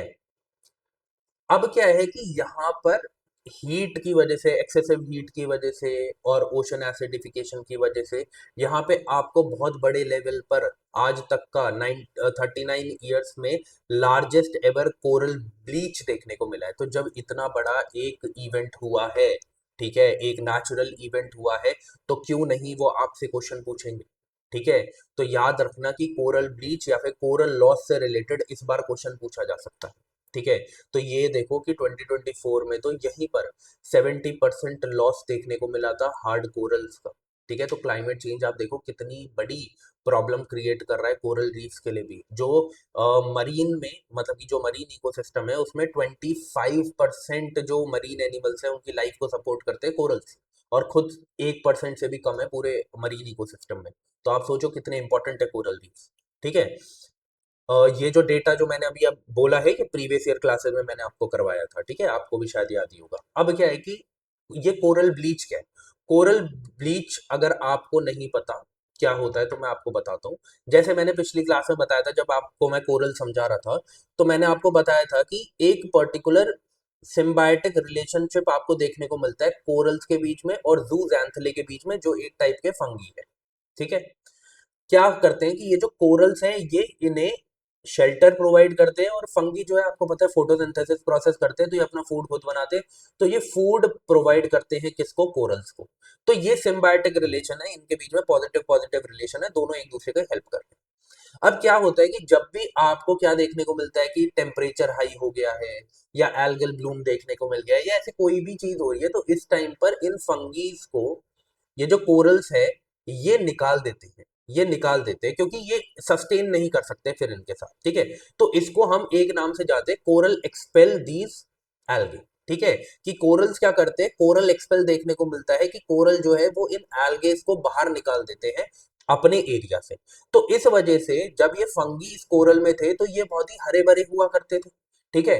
बट जब इन्होंने इसे निकाल दिया तो उसके बाद अब सिर्फ और सिर्फ कैल्शियम कार्बोनेट स्केलेटन्स रह गए, जो खुद कोरल्स अकेले हैं, ठीक है, व्हाइट कलर के होते हैं कोरल्स। तो अब जब ये फंगी निकल गए तो वो हरा भरा पार्ट चला गया, अब क्या बचा, सिर्फ ये कैल्शियम कार्बोनेट के स्केलेटन्स बचे हैं व्हाइट कलर के। तो इस व्हाइट कलर के जो ये कार्बन स्केलेटन्स बचे हैं, कार्बन कार्बोनेट के कैल्शियम कार्बोनेट के जो स्केलेटन्स बचे हैं, इसी को आप कोरल ब्लीच बोलते हैं, ठीक है। तो बस कोरल ब्लीच का मतलब कुछ नहीं है, जब कोई भी ऐसा स्ट्रेस कोरल्स में क्रिएट होता है तो उस वजह से वो क्या करते हैं, इन एल्गे को एक्सपेल कर देते हैं, इस जगह से निकाल देते हैं, उसी को फिर हम कोरल ब्लीच बोलते हैं। आई होप आपको ये बात समझ में आ गई होगी। अब इसके पीछे बहुत सारे कॉजेज हैं, जैसे क्लाइमेट चेंज हो गया और राइजिंग सी टेम्परेचर। जो भी कोरल के लाइफ में स्ट्रेस प्रोवाइड करेगा, जो भी जब भी कुछ, तो वो क्या करेगा, वो एल्गे को अपने घर से बाहर निकाल देगा, है ना। जैसे बहुत सारे रिलेशनशिप्स में आजकल होता है कि जब भी अपनी लाइफ में स्ट्रेस होता है तो वो क्या करते हैं, अपने करीबी जो है सबसे पहले उन्हें अपने सेफ प्लेस से बाहर निकालते हैं, है ना। अब देखो, तो ये क्या करते हैं कि जैसे अगर 1 से 2 डिग्री सेल्सियस भी इंक्रीज हुआ, ये इनके लिए बहुत बड़ा इंक्रीज है, ठीक है, इनके लिए लिविंग जो सस्टेनेबिलिटी है इनकी उसको हार्म करता है। तो इस वजह से क्या करते हैं, ये एल्गे को एक्सपेल करते हैं वहां से, ठीक है। तो राइजिंग सी टेम्परेचर हो गया, क्लाइमेट चेंज हो गया, ओशन एसिडिफिकेशन हो गया, इस टाइम पर भी क्या देखने को मिलेगा आपको, जब ज्यादा कार्बन डाइऑक्साइड एब्जॉर्ब होती है ओशन के अंदर, तो उसको हम ओशन एसिडिफिकेशन बोलते हैं। इस केस में क्या होता है, अब जो ये कोरल्स है, ये अपने स्केलेटन जो है उनको और ज्यादा क्रिएट नहीं कर पाते जब भी एसिडिफाई हो जाता है ओशन। तो उस केस में क्या होता है, उस केस में फिर ये क्या करते हैं, यहाँ पे हमें कोरल ब्लीच देखने को मिलता है। जब भी पॉल्यूशन या सेडिमेंटेशन बढ़ जाएगा, एक्सट्रीमली लो टाइड्स होती है, अगर देखो एक्सट्रीमली लो टाइड्स देखने को मिलेगी ना, तो ये कोरल्स किस में रहते हैं, ये कोरल्स वाटर के अंदर ही रहते हैं, चाहे ये शोर पे रहे, बट इनको एक लेयर चाहिए वाटर की अपने ऊपर। अब जब एक्सट्रीम लो टाइड्स आपको देखने को मिलेगी, तो ये जो कोरल्स है ये एक्सपोज हो जाते हैं डायरेक्ट एयर के साथ, तो इस वजह से भी यहाँ पे स्ट्रेस क्रिएट होता है, और इस वजह से ये क्या करते हैं, यहाँ पे हमें कोरल ब्लीच देखने को मिलता है, क्योंकि एक्सपेल कर देते हैं एल्गी को। ठीक है, ओके। अब रीसेंट इवेंट्स बहुत सारे देखने को मिले थे, बट हमें जो है वो मैंने इस न्यूज की वजह से आपको ये कोरल ब्लीच करवाया। ठीक है, आगे बढ़ते हैं। इम्पैक्ट क्या है, देखो जैसे मैं आपको बता रहा था कि जो मरीन इकोसिस्टम है उसकी 25% लाइफ को ये सपोर्ट करते हैं। ठीक है, तो अगर कोरल ब्लीच देखने को मिलता है तो उन वो जो मरीन लाइफ है वो भी थ्रेटन होती है। ठीक है, आगे बढ़ते हैं। ओके, 2025 का WHO रिपोर्ट, ठीक है, ये क्या बता रही है कि क्लाइमेट चेंज कैसे वर्क प्लेस या फिर लेबर्स को भी इफेक्ट कर रहा है। ठीक है, तो इसके बारे में ये मतलब कि पूरा का पूरा डेटा है यहाँ पे, बट देखो मैं एक चीज बताता हूँ, इसको आपको ऐसे याद नहीं रखना कि एक एक डेटा याद कर रहे हो, इसको आपको इस तरीके से याद करना है कि मेंस के पॉइंट ऑफ व्यू से भी याद करना है, और प्रीलिम्स में अगर कोई स्टेटमेंट आ जाए कि हीट स्ट्रेस की वजह से भी जो वर्क प्लेस है उस पर इफेक्ट पड़ता है, या क्लाइमेट चेंज की वजह से वर्क प्लेस पे इफेक्ट पड़ता है, तो आपको याद रखना है कि ऐसी स्टेटमेंट देखते ही आगे बढ़ जाओ कि हाँ ये सही है, हमने पढ़ा था, ऐसी एक रिपोर्ट भी आई थी। तो ये सिर्फ इसलिए, यहाँ पे कोई आपको डेटा वेटा याद नहीं करना है। ठीक है, तो यही बात बोली गई है कि ये जो हीट स्ट्रेस देखने को मिल रहा है क्लाइमेट चेंज की वजह से, उसकी वजह से 2.4 billion workers globally severe health risk face कर रहे हैं। ठीक है, तो यहाँ पे जैसे एक डेटा है जो मुझे काफी अच्छा डेटा देखने को मिला, ठीक है, कि हर 1 डिग्री सेल्सियस के इंक्रीज होने पर 2 से 3% जो इन लेबर्स की प्रोडक्टिविटी है वो कम हो जाती है। ठीक है, फिर क्या क्या देखने को मिलता है जब भी क्लाइमेट चेंज की वजह से हीट स्ट्रेस हो रहा है, तो हीट स्ट्रोक देखने को मिलेंगे, dehydration, cardiovascular damage, chronic kidney dysfunction, ये सारी चीजें हमें देखने को मिलती है। और सबसे ज्यादा कौन एक्सप्लॉइट होते हैं, या फिर मैं बोलूँ कि कौन सबसे ज्यादा स्ट्रेस में रहते हैं, जो भी आउटडोर वर्कर्स होते हैं, जैसे आपके एग्रीकल्चरल लेबर्स हो गए, कंस्ट्रक्शन वर्कर्स हो गए, ये सारे लोग। ठीक है, मेनली इनफॉर्मल सेक्टर। आगे बढ़ते हैं। जिस भी डेटा पर जितना भी टाइम देना है उतना ही देंगे, बहुत ज्यादा नहीं देंगे, पढ़ने के लिए बहुत कुछ है, बट उतना उतना पढ़ना है जो जो इम्पोर्टेंट है, ऐसा नहीं कि सारा रट्टा मारे जा रहे हैं जी, बैठे हुए एक बारी में पढ़े जा रहे हैं, ऐसा नहीं करना। ठीक है, दिस इज द रीजन कि मैं सीरीज लेके आया हूँ, मैराथन लेके नहीं आया। ठीक है, अब बायो एक्टिव पेप्टाइड्स, ये इस बार के लिए इंपॉर्टेंट है। ठीक है, क्योंकि ये बार बार न्यूज में देखने को मिल रहा है पिछले 1-2 साल में, और पूछा भी तक नहीं गया, तो हो सकता है अभी आपसे पूछ ले कि बायो एक्टिव पेप्टाइड्स जो है वो है क्या। बायो मतलब कि कुछ ना कुछ ऑर्गेनिक ही होगा। ठीक है, पेप्टाइड्स जो है, अब इसे समझना है ये क्या है। देखो, जो ये बायो एक्टिव पेप्टाइड्स हैं ये एक्चुअल में शॉर्ट एंड कुछ स्पेसिफिक प्रोटीन फ्रैगमेंट्स होते हैं। ठीक है, तो इनडायरेक्टली क्या पता चला कि कोई किसी टाइप का प्रोटीन है। याद कैसे रखते हैं मैं आपको बताता हूँ, किसी टाइप का प्रोटीन है, चलो हमें ये बात समझ में आ गई। अब अगर प्रोटीन है और इसे हम कंज्यूम करेंगे तो हमारी बॉडी को कुछ तो बेनिफिट होना चाहिए, तो यही वो कह रहे हैं कि ये जो बायो एक्टिव पेप्टाइड्स हैं ये साइकोलॉजिकल बेनिफिट्स, या फिर मैं बोलूँ साइकोलॉजिकल हेल्थ बेनिफिट्स प्रोवाइड करते हैं, अगर आप इसे बेसिक न्यूट्रिशन के अलावा ले तो। ठीक है, जो आप बेसिक न्यूट्रिशन ले रहे हो वो तो है, बट उसके अलावा जब अगर कोई बायो एक्टिव पेप्टाइड्स को कंज्यूम करता है तो क्या है कि ये आपकी बॉडी को साइकोलॉजिकल हेल्थ बेनिफिट्स प्रोवाइड करते हैं। अब आपको ये बायो एक्टिव पेप्टाइड्स कहाँ से मिलेंगे, क्या ये दुकानों में मिलेंगे, केमिस्ट में मिलेंगे? नहीं, ये आपको yoghurt, idli, animal and plant proteins में खुद ही देखने को मिलते हैं। ठीक है, अब इस चीज को याद रखना कि जब तक ये इनके अंदर है, योगर्ट के अंदर, इडली के अंदर, एनिमल एंड प्लांट प्रोटीन्स के अंदर जब तक है ये, तब तक तो ये इनएक्टिव रहेंगे, तब तक तो ये इनएक्टिव रहेंगे। पर जब ये आपकी बॉडी के अंदर जाएंगे, जब वहां पे डाइजेशन आपको देखने को मिलेगा, या फिर कभी इसका फर्मेंटेशन किया जाता है, ठीक है, जो एक मैन मेड प्रोसेस है, फर्मेंटेशन करा जा रहा है। ठीक है, मैन मेड क्या मतलब कि हम खुद भी कर सकते हैं, नेचुरली भी होता है। ठीक है, और हाइड्रोलाइसिस प्रोसेस कर रहे हो, तब जाकर क्या है कि ये प्रोटीन जो है ये एक्टिव हो जाता है। ये प्रोटीन क्या है, ये एक्टिव हो जाता है, इस चीज को याद रखना। ये एंटीऑक्सीडेंट की तरह भी काम करता है, एंटी हाइपरटेंसिव, जो आपका blood pressure, high blood pressure है उसको भी लोअर करता है, एंटी माइक्रोबल एक्टिविटीज भी करता है, मतलब कि जो हार्मफुल माइक्रोब्स है उनके अगेंस्ट फाइट भी करता है, आपके इम्यून सिस्टम को भी रेगुलेट करता है, बूस्ट करता है, ठीक है। जिसको भी हाइपरटेंशन है, डायबिटीज है, ओबेसिटी है, कैंसर है, ठीक है, उनको ये हेल्प करता है, ठीक है। तो आप समझो बायो एक्टिव पेप्टाइड जो है वो कितने इंपॉर्टेंट है। अब हो सकता है क्वेश्चन डायरेक्टली पूछा जाए कि which of the following can be best described, नहीं, or best describing the bioactive peptides, ठीक है। तो एक एक स्टेटमेंट हो सकती है, चार स्टेटमेंट हो सकती है, या फिर ये बोला जा सकता है कि बायो एक्टिव पेप्टाइड्स को कहाँ यूज करते हैं। तो ये सारी चीजें आपको पता होनी चाहिए। तो मेनली आपको पता चला कि फूड न्यूट्रिशन में इसको यूज किया जा रहा है, ठीक है। आगे बढ़ते हैं। ओके, आपको पता है कि मैं आपको जो है वो पॉइंटर्स प्रोवाइड करता हूँ, है ना, जब भी मुझे दिखता है। क्योटो प्रोटोकॉल जो है हमने पढ़ लिया, ठीक है, बट इस बार फिर से मुझे देखने को मिला न्यूज में, तो मैंने ऐड कर दिया था, ठीक है। इन्वेसिव वीड्स जो है, जैसे वाटर ह्यासिंथ है, और आपका पार्थेनियम है, आपका मिकानिया है, ये सारे आपके इन्वेसिव वीड्स हैं जिनको हम यूजुअली हार्मफुल मानते हैं। लेकिन ना अब हमने क्या किया है, हमने इन वीड को वेल्थ में कन्वर्ट करने की कोशिश करी है। कैसे? हम क्या कर रहे हैं, हम इसी वीड से रूरल लाइवलीहुड को सपोर्ट प्रोवाइड करेंगे, इन्वायरमेंटल सस्टेनेबिलिटी क्रिएट करेंगे। कैसे? हम इन्हीं के थ्रू बायोफ्यूल्स बनाने की कोशिश कर रहे हैं, ठीक है। ये था इन्वेसिव, और क्योटो प्रोटोकॉल जो है वो हमने डिस्कस पहले ही कर लिया था।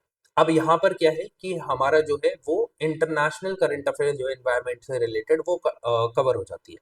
अब क्या है, हमें क्या कवर करना है, अब हमें नेशनल लेवल पे जो हमारी इन्वायरमेंट की करंट अफेयर्स है अगस्त मंथ की, वो हम कवर करेंगे, ठीक है। ओके, पानी पी ले तो बस, फिर स्टार्ट करते हैं, ठीक है।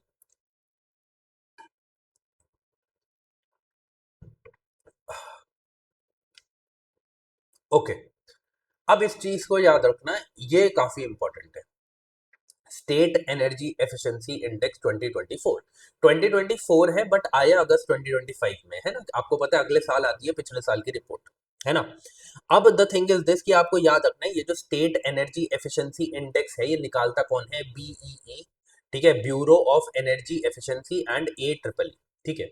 अब क्या है कि इस साल जो ऐड किया गया है इसमें टोटल जो हमारी 36 स्टेट्स प्लस यूनियन टेरिटरीज है, मतलब आपको पता है 28 स्टेट्स हैं और 8 यूनियन टेरिटरीज हैं, उन सारी की सारी जो स्टेट्स एंड यूनियन टेरिटरीज हैं उनको लेकर यहाँ पर इस एनर्जी इंडेक्स को लेके आया गया है, ठीक है। तो इसलिए इंपॉर्टेंट है, इसमें हमें 66 इंडिकेटर्स देखने को मिल रहे हैं, और 7 सेक्टर के अक्रॉस जो है इस पूरे के पूरे इंडेक्स को बनाया गया। अब इसमें क्या याद रखना है आपको? सबसे पहले तो आपको ये याद रखना है कि ग्रुप वन में जो टॉप परफॉर्मर है, ग्रुप वन में कौन से आएंगे? वो स्टेट जो कि 15 million ton of oil equivalent से ज्यादा एनर्जी प्रोड्यूस कर रहे हैं, उसमें कौन है? उसमें महाराष्ट्र टॉप पे है। तो मेनली अगर क्वेश्चन पूछा जाएगा तो इधर से पूछा जाएगा। अगर पूछा जाता है टॉप परफॉर्मर कौन है, तो आपको याद रखना है महाराष्ट्र, आंध्र प्रदेश, असम एंड त्रिपुरा, ठीक है। फ्रंट रनर्स कौन है इसमें? एपी हो गया, आंध्र प्रदेश हो गया, कर्नाटका, महाराष्ट्र, तेलंगाना, तमिलनाडु। फिर अचीवर्स कौन है? असम, केरला। कंटेंडर्स कौन है? हरियाणा, पंजाब, राजस्थान, उड़ीसा, उत्तर प्रदेश। अब ये ऐसे याद नहीं होंगे, ये आपको याद करने पड़ेंगे। मेरा कुछ यहाँ पे समझाने वाला रोल है नहीं, आपको जो पीडीएफ मिलेगी भाई पढ़ लेंगे टेलीग्राम चैनल पे, तो आप वहां से इसे देख लेना। एक चीज मैं आपको और बता देता हूँ, देखो जो ये प्रीमियम है ना, जो प्रीमियम में मैं वीडियोस लेके आ रहा हूँ उसकी पीडीएफ प्लीज आप मत बोलना कि भाई पढ़ लेके टेलीग्राम चैनल पे डाल दो, उसमें बहुत मेहनत लगती है, तो वो सिर्फ उन्हीं स्टूडेंट्स को मिलेगी जो कि मेंबरशिप प्रोग्राम का पार्ट है, ठीक है। बाकी तो मैं आपको सारी पीडीएफ प्रोवाइड कर ही रहा हूँ, है ना। जितना मुझसे हो सकता है कि जितना मैं आपको प्रोवाइड करूँ उतना मैं प्रोवाइड कर देता हूँ, है ना, बट मेरी भी कुछ लिमिट है ना। तो आप भी उस लिमिट को थोड़ा सा रिस्पेक्ट करना। अब देखो जरा, सबसे पहले तो एक हाईलाइट है जो सबसे इंपॉर्टेंट है कि सारी की सारी जो स्टेट्स है उनको इसमें, और यूटीज जो है उसको इनमें ऐड किया गया है इस एनर्जी इंडेक्स में। क्योंकि जब ना ऐसी स्टेटमेंट आती है एग्जाम में कि all 36 states UTs have developed state energy efficiency action plans, या फिर सारी की सारी जो मतलब कि स्टेट्स और यूटीज है उन्हें इस इंडेक्स में ऐड किया गया है, तो आप कंफ्यूज हो जाते हो, क्या पता कुछ रह गई हो, क्या पता नॉर्थ ईस्टर्न स्टेट्स को रहने दिया हो, क्या पता हिमालयन स्टेट्स को रहने दिया हो। पर याद रखना इस बार ऐसा नहीं हुआ। प्लस वो तो हमने देख लिया, सबको इंडेक्स में ऐड किया गया। साथ ही साथ ये भी याद रखना है कि हर एक जो स्टेट है और यूटी है उसने अपना एक state energy efficiency action plan बनाया है, ताकि वो इन टारगेट्स को पूरा कर सके, एनर्जी एफिशिएंसी के जो टारगेट्स है उन्हें पूरा कर सके। ठीक है, आगे बढ़ते हैं। हाँ, मैनग्रूव्स वेरी इंपॉर्टेंट। आपको पता है कि मैनग्रूव जो है वो काफी बड़े लेवल पे एक्सप्लॉइट हो रहे हैं, है ना, डिक्लाइन होते हुए देखने को मिल रहा है हमें, उनका रेट जो है रेट ऑफ डिक्लाइन देखने को मिल रहा है। अब ये क्वेश्चन लेके आते हैं कि मैनग्रोव्स हमारे लिए क्यों इंपॉर्टेंट है। ठीक है, तो इसी से रिलेटेड एक स्टडी हुई थी, तो उसमें ये बात बताई गई कि मैनग्रोव जो है they are crucial for India coastal security. अब क्या था, कल की जो प्रीमियम वाली क्लास थी उसमें मैंने आपको बताया था कि जो मैनग्रोव्स है वो एक्चुअल में क्या है, वो आपके इकोटोन है। अब इकोटोन क्या होता है वहां पे मैंने आपको समझाया था। तो इसमें क्या है कि ये क्या है, मैनग्रोव एक इकोटोन की तरह वर्क करता है, जो टेरेस्ट्रियल सिस्टम है जो और जो मरीन सिस्टम है उसके बीच का ये बफर जोन है, ये एक बफर जोन है। ठीक है, तो ये इस वजह से बहुत ज्यादा इंपॉर्टेंट है। इकोटोन जो होते हैं वो वैसे भी बहुत ज्यादा इंपॉर्टेंट होते हैं। ठीक है, तो अब क्या है कि यहाँ पे हमें क्या देखने को मिलता है कि जो मैनग्रोव्स होते हैं ना, वो as a natural coastal shield की तरह काम करते हैं। आपको पता है कि जब फ्लड्स आती है, स्टॉर्म्स आती हैं, तो ये जो मैनग्रोव्स के अंदर आपको बायोडाइवर्सिटी देखने को मिल रही है, मेनली जो प्लांट्स एंड ट्रीज देखने को मिल रहे हैं, ये उसके इफेक्ट को कम कर देते हैं। तो जब ये मरीन सिस्टम लैंड सिस्टम के अंदर इन्वेड करने की कोशिश करता है, तो उसका इफेक्ट जो है वो कम हो जाता है। ठीक है, तो इसको हम फर्स्ट लाइन ऑफ डिफेंस भी बोलते हैं, स्टॉर्म सर्जेस। ठीक है, कार्बन सीक्वेस्ट्रेशन बहुत बड़े लेवल पे करता है। जितना आपको ट्रॉपिकल फॉरेस्ट में कार्बन सीक्वेस्ट्रेशन देखने को मिलता है, उतना ही उससे सॉरी ज्यादा जो है वो मैनग्रोव जो है वो कार्बन सीक्वेस्ट्रेशन करते हैं। मतलब आप अगर पर यूनिट लेवल पर उसे कंपेयर करेंगे कि एक पर यूनिट एरिया में ट्रॉपिकल फॉरेस्ट जितना कार्बन डाइऑक्साइड स्टोर कर रहा है, और जितना एक पर यूनिट एरिया में मैनग्रोव जो है वो कार्बन सीक्वेस्ट्रेशन कर रहे हैं, इन दोनों को आप कंपेयर करेंगे तो मैनग्रोव में ज्यादा कार्बन सीक्वेस्ट्रेशन होता है। ठीक है, फिर लाइवलीहुड सिक्योरिटी। आपको पता है कि मैनग्रोव जो है वो क्या कर रहा है, वो कोस्टल फिशरीज में भी हेल्प कर रहा है। ठीक है, जो लोकल बायोडाइवर्सिटी है उसमें भी हेल्प कर रहा है। वहां पे बहुत सारे जो है हमें सिर्फ इकोनॉमिक वैल्यू ही आप नहीं देखेंगे, यहाँ तो इकोनॉमिक वैल्यू देखने को मिल रही है, बट आप इन्वायरमेंट वैल्यू भी देखेंगे तो वो भी बहुत इंपॉर्टेंट है। ठीक है, तो इन्वायरमेंट वैल्यू ही कई बार जो है इकोनॉमिक वैल्यू को बचा लेता है ना। क्योंकि अगर हमें क्लाइमेट चेंज देखने को मिलेगा, अगर हमें वहां पर प्रॉब्लम्स देखने को मिलेगी, तो फिर वही बात आ गई कि इकोनॉमिक वैल्यू भी कम होगी, है ना, जो एफिशिएंसी है इंसान के काम करने की वो भी कम हो जाती है। तो इससे रिलेटेड एक मेन जो स्कीम है वो याद रखना, मिष्टी स्कीम।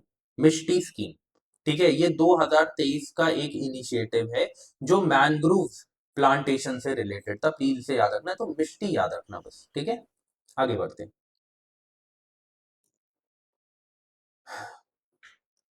कैंपा फंड, ठीक है, ये मैं आपको उसमें कर पाऊंगा, कैंपा फंड जो है आपके प्रीमियम वाले ग्रुप में।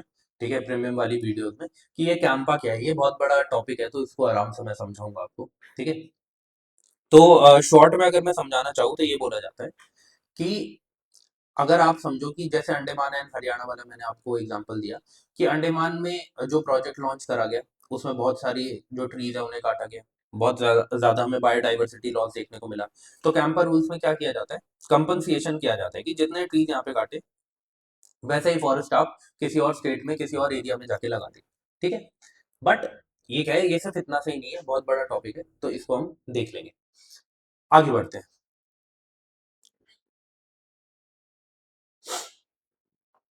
Okay, this is also important.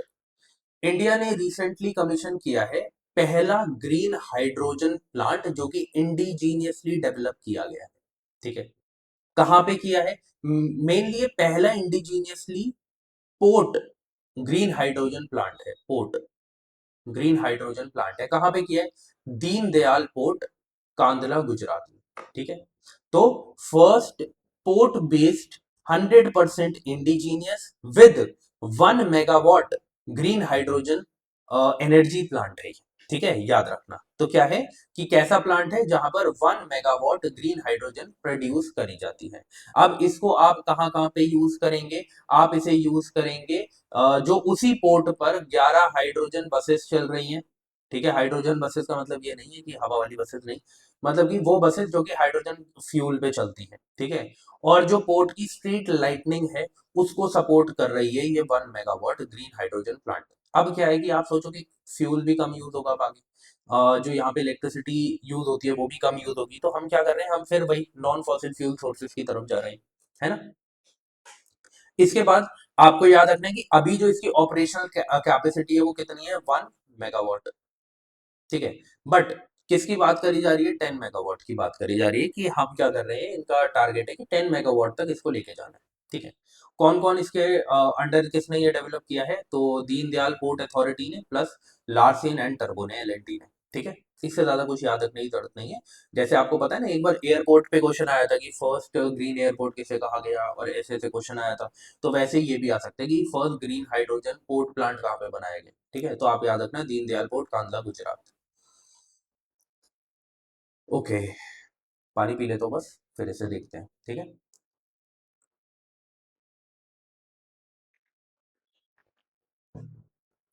Okay, अब क्या है कि एक नेशनल बायो फाउंड्री नेटवर्क जो है उसे लॉन्च किया गया है 2025 में। ये नेशनल बायो फाउंड्री नेटवर्क है क्या, तो आपको याद रखना है, ये एक इनिशिएटिव है ताकि जो इंडिया इंडिया सिंथेटिक बायोलॉजी और बायो मैन्युफैक्चरिंग की तरफ बढ़ रहा है, तो उसको एक्सेलरेट करने के लिए ये एक इनिशिएटिव है कि जो हमारे टारगेट है कि सिंथेटिक बायोलॉजी को से रिलेटेड और बायो मैन्युफैक्चरिंग से रिलेटेड, उसको हम पूरा कर पाए, ठीक है। ये सिंथेटिक बायोलॉजी है क्या, ठीक है। सिंथेटिक बायोलॉजी का एक सिंपल सा मतलब है कि जो भी हमारे बायोलॉजिकल सिस्टम है उसको हम इंजीनियरिंग के थ्रू, यहाँ पे लिखा भी होगा, हाँ, इंजीनियरिंग के थ्रू क्या करेंगे, उसको हम डिजाइन करेंगे, बिल्ड करेंगे एंड मॉडिफाई करेंगे, ठीक है। जो भी हमारा बायोलॉजिकल सिस्टम है, ऑर्गेनिजम्स हैं हमारे, और भी जितना जो बायो सिस्टम का पार्ट है उसे, ठीक है। बायो इकोनॉमी वही, जो बायो सिंथेटिक बायोलॉजी और बायो मैन्युफैक्चरिंग से रिलेटेड टेक इकोनॉमी है उसको बायो इकोनॉमी बोलते हैं, एज सिंपल एज दैट, ठीक है। अब देखो जरा, यहाँ पर हमें ये बात समझनी है कि ये कौन सी मिनिस्ट्री के अंदर काम कर रहा है, ministry of science and tech. Ministry of science and tech किस पर काम करेगा उसके बारे में हमने बात कर ली है, कि ये एक्सेलरेट करेगा बायोटेक्नोलॉजी इनोवेशन को, सिंथेटिक बायोलॉजी को, बायो मैन्युफैक्चरिंग को, जो हमारी इंडिजीनियस बायो मैन्युफैक्चरिंग है उसको बूस्ट करेगा। एक sustainable self reliant green bio economy बनाने की तरफ हम आगे बढ़ेंगे, ठीक है। टारगेट क्या है हमारे, ये टारगेट प्लीज याद रखना, ये इंपॉर्टेंट है, इस डेटा को याद रखना, कि हमारा ये टारगेट है कि हम यूएसडी डॉलर 300 बिलियन का जो टारगेट है, जो बायो इकोनॉमी का टारगेट है, उसे कंप्लीट करें 2030 तक। तो याद रखना, $300 बिलियन, ठीक है, और कब, 2030, बायो इकोनॉमी, ये आपको टारगेट याद होना चाहिए, ठीक है। आगे बढ़ते हैं। ये दो ना, ये जैसे छोटे छोटे वर्ड्स है ना, सिंथेटिक बायोलॉजी क्या होता है, बायो मैन्युफैक्चरिंग क्या होता है, ठीक है। ये सिंथेटिक बायोलॉजी और bio manufacturing one of the same things है। फिर जो आपको बस ये मैन्युफैक्चरिंग से रिलेटेड होता है, और जो ये सिंथेटिक बायोलॉजी है ये सिर्फ और सिर्फ इंजीनियरिंग से रिलेटेड होता है, बस इतना सा फर्क है, ठीक है। यहाँ पे डिजाइन करा जा रहा है, यहाँ पे बिल्ड भी किया जा रहा है। बायो इकोनॉमी, जो सिंथेटिक बायोलॉजी और बायो मैन्युफैक्चरिंग से रिलेटेड इकोनॉमी है उसे बायो इकोनॉमी बोलेंगे, ठीक है। आगे बढ़ते हैं। ये छोटी छोटी जो टर्म्स हैं ये आपको याद होनी चाहिए, ठीक है। ये भी इंपॉर्टेंट है, ठीक है। क्यों इंपॉर्टेंट है, एक नेशनल डेजिग्नेटेड अथॉरिटी बनाई गई है फॉर कार्बन मार्केट्स। अभी हम समझ के आए पीछे कि कार्बन क्रेडिट क्या होता है। इन्हीं कार्बन क्रेडिट्स को रेगुलेट करने के लिए एक आपको अथॉरिटी तो चाहिए, ठीक है, कि कार्बन क्रेडिट्स को कैसे आप रेगुलेट करेंगे, इन कार्बन मार्केट्स को आप कैसे रेगुलेट करेंगे, तो उसके लिए एक अथॉरिटी चाहिए, उसके लिए एक अथॉरिटी बनाई गई है अगस्त 2025 में। तो इस वजह से ये क्वेश्चन पूछा जाएगा, इस चीज को याद रखना, ठीक है। बी 21 मेंबर जो है वो आपको इस बॉडी में देखने को मिलेंगे, इस अथॉरिटी में देखने को मिलेंगे। कौन सी मिनिस्ट्री के अंदर ये काम करेगी, इन्वायरमेंट मिनिस्ट्री, ठीक है, या फिर आप ऐसे याद रखना जो आप पढ़ते ही हो, ministry of environment forest and climate change, ठीक है, उसके अंडर ये काम करेंगे। क्या क्या इनका काम है, जो भी कार्बन क्रेडिट के प्रोजेक्ट्स है उनको रेगुलेट करना, अप्रूव करना और मॉनिटर करना, ठीक है। मुझे बस आप एक काम करो आज, आप मुझे कमेंट सेक्शन में बताओ, ये आर्टिकल 6 हम बहुत बार पढ़ रहे हैं, या आर्टिकल 6 है क्या पेरिस एग्रीमेंट का, मुझे जरा बताना कमेंट सेक्शन में, ठीक है। ओके, तो ये हमने पढ़ लिया कि क्या क्या है। हाँ, कोर फंक्शन क्या है, वही रेगुलेट करेंगे, अप्रूव करेंगे, ऑथोराइज करेंगे कार्बन ट्रेडिंग प्रोजेक्ट्स को, ठीक है, रजिस्ट्री करेंगे, जितने भी जो भी कार्बन मार्केट में जितनी भी कार्बन रजिस्ट्री जो कार्बन ट्रेडिंग हो रही है उसको रजिस्टर करेंगे, ठीक है, उसके लिए एक रजिस्टर मेंटेन करेंगे, तो एक नेशनल रजिस्ट्री बनाएंगे, ठीक है। कौन कौन से प्रोजेक्ट्स काम कर रहे हैं इसके ऊपर, नेशनली अलाइन करेंगे, जितने भी डिफरेंट डिफरेंट हमारे प्रोजेक्ट्स हैं, जितने भी डिफरेंट डिफरेंट हमारे टारगेट्स हैं, उन सबको एक साथ अलाइन करेंगे, है ना। बस इतनी इंपॉर्टेंट चीजें, प्लीज इसे याद रखना। Yes, this is an regulatory body, क्योंकि वो यहाँ पे क्वेश्चन ही ऐसा बना देते हैं कि ये जो एनडीए है ये अप्रूव करेगी, मॉनिटर करेगी, but it is not a regulatory body, ठीक है। तो ऐसे वो आपको कंफ्यूज करते हैं, तो प्लीज अब कंफ्यूज नहीं होना, तीन चीजें याद रखना, रेगुलेशन है इसका काम, अप्रूव करना है, अप्रूवल देना है, मॉनिटर करना है, रजिस्टर मेंटेन करना है, ये भी इसका काम है, ठीक है। आगे बढ़ते हैं, इंडिया की इलेक्ट्रिक मोबिलिटी इंडेक्स क्या है 2024, ये भी 2025 में ये रिपोर्ट आई है, ठीक है, ये जो इंडेक्स है वो आया है, ठीक है, बट 2024 का है, आपको पता है पिछले साल का आता है। ये किसने किया है, नीति आयोग ने, नीति आयोग लेके आया, प्लीज याद रखना कौन सा इंडेक्स कौन लेके आ रहा है, ठीक है, इतना तो याद करना पड़ेगा, ठीक है। यहाँ पे बोला गया है कि 2025 में इसे लॉन्च किया गया इस इंडेक्स को, तो ये क्या कर रहा था एक्चुअल में, ये हमारी प्रोग्रेस को ट्रैक कर रहा था। कौन सी प्रोग्रेस को ट्रैक कर रहा था, जो आप हमने देखा था ना, मैंने आपको बताया भी था पिछली क्लास में कि हमारा जो टारगेट है वो ये है कि हमें 30% ईवी पेनिट्रेशन करना है 2030 तक, है ना। अभी कितना है, करंटली 7.6% के अराउंड है, ठीक है। फिर उसके बाद क्या है कि कंपटीशन इतना इंपॉर्टेंट नहीं है, इतना इंपॉर्टेंट नहीं है, ठीक है। इंडेक्स किस पे बेस्ड है कि इलेक्ट्रिफिकेशन कितना किया गया है, चार्जिंग रेडीनेस कितनी है, आपने ईवीज निकाल दी पर चार्जिंग स्टेशन भी तो होने चाहिए, इनोवेशन की मतलब क्या आर एंड डी आपने करी है, कि कैसे हम बेटर कर सकते हैं, कैसे रेंज को बढ़ा सकते हैं, कैसे पॉल्यूशन और ज़्यादा कम कर सकते हैं, उसके ऊपर, तो इन सारी चीज़ों के ऊपर निकाल के ये इंडेक्स बनाया गया, ठीक है। Top performers very important, top performer कौन है इसमें, दिल्ली, जिसको हाईएस्ट स्कोर मिला है, जिसको हाईएस्ट स्कोर मिला है, देन महाराष्ट्र, देन चंडीगढ़, ठीक है। ये इंपॉर्टेंट आपको याद रखना है कौन टॉप परफॉर्मर है। National EV penetration grew to 7.6%, जैसे मैंने आपको बताया था अभी कि अराउंड 7.5% है, ठीक है, 2024 में ये बात बोली गई है। 2016 में जो था वो 0.2% था, जो ये ईवी पेनिट्रेशन था। अब कितना हो गया, 7.6%। टारगेट क्या है 2030 तक का, 30% ईवी पेनिट्रेशन का, ठीक है। आगे बढ़ते हैं, इथेनॉल ब्लेंडेड पेट्रोल प्रोग्राम, ठीक है। मैंने कल भी आपको बायोफ्यूल्स करवाया है ना प्रीमियम वाली क्लास में, तो बायोफ्यूल्स में ही एक मैंने वो करवाया है, बायोफ्यूल इसलिए था क्योंकि इथेनॉल ब्लेंडेड जो पेट्रोल प्रोग्राम है 2025 में हमने टारगेट को पूरा कर लिया था, 20% इथेनॉल ब्लेंड का जो हमारा टारगेट था उसे, ठीक है। अब ये जो हमने टारगेट किया था अचीव, ये एक्चुअल में हमारा टारगेट 2030 का था, ठीक है, बट हमने 5 साल पहले ही इसे पूरा कर लिया, ठीक है। तो इस वजह से ये इस साल जो है वो न्यूज में है। एक चीज प्लीज याद रखना, आपको ऐसा लगता होगा कि ये जो इथेनॉल ब्लेंडेड पेट्रोल प्रोग्राम है ये रिसेंट का ही है, जब मोदी गवर्नमेंट आई तभी का है, ऐसा नहीं है, 2003 में इसे लॉन्च किया गया था, बट यस, जब 2014 में सरकार चेंज हुई तो इस पे बहुत ज्यादा एफिशिएंटली काम करना स्टार्ट करने लगा, ठीक है। बट ये जो प्रोग्राम है प्लीज याद रखना 2003 का है, अभी का नहीं है, ठीक है। यही बोला गया 20% जो ब्लेंडिंग है पेट्रोल में। हाँ, एक और चीज यार, ये पेट्रोल के साथ से ब्लेंड किया जा रहा है, डीजल के साथ नहीं किया जा रहा है, इस चीज को भी याद रखना जब एग्जाम में आता है ना कि the ethanol is blended with petrol only, तब ओनली देख के दिमाग में कंफ्यूजन आ जाएगा, अरे भाई साहब ये क्या पेट्रोल के साथ कहीं डीजल के साथ भी तो नहीं है, हमें पता ही नहीं है, ऐसा नहीं है, सिर्फ और सिर्फ पेट्रोल के साथ है, प्लीज इसे याद रखना, ठीक है। उसके बाद बाकी सारी चीजें तो हमें पता ही है। हाँ, कौन सी मिनिस्ट्री काम कर रही है, ministry of petroleum and natural gas, ठीक है। आप देखोगे कि ये जो हमने टारगेट पूरा किया है, जैसे मैंने आपको कल प्रीमियम क्लास में क्या क्या बताया था, मैंने आपको बताया था 4 जनरेशन होती है, 1G, 2G, 3G, 4G, है ना। पहली जनरेशन में कौन से आएंगे, जो भी एग्रीकल्चरल प्रोडक्ट से हम बायोफ्यूल बना रहे हैं, दूसरे में आएगा जो भी हम वेस्ट प्रोडक्ट से बायोफ्यूल बना रहे हैं, थर्ड में क्या आता है, एल्गे, एल्गे से हम कौन कौन से वेस्ट सॉरी बायोफ्यूल बना रहे हैं, फोर्थ में आता है जेनेटिकली मॉडिफाइड जो क्रॉप्स हैं उनसे जो हम फ्यूल बनाएंगे, बायोफ्यूल बनाएंगे, वो फोर्थ जनरेशन में आता है। तो अभी जो हम यूज कर रहे हैं वो सेकंड जनरेशन पे फोकस कर रहे हैं, जिसमें क्या आता है, वेस्ट प्रोडक्ट्स, ठीक है। तो यही बोला गया है कि जैसे शुगर केन हो गया, शुगर बीट हो गया, कैसावा हो गया, कैसावा अब क्या है इसे याद रखना। बायोफ्यूल बनाने में कौन कौन सी चीजें यूज होती है, 5 ऑप्शन दे दिया, उसमें कैसावा आ गया, आप हो गए कंफ्यूज, ये कसावा क्या है भाई साहब। ठीक है, तो इमेज देख के चले जाना। ठीक है, कसावा भी कसावा से भी जो है वो बायोफ्यूल बनाया जाता है।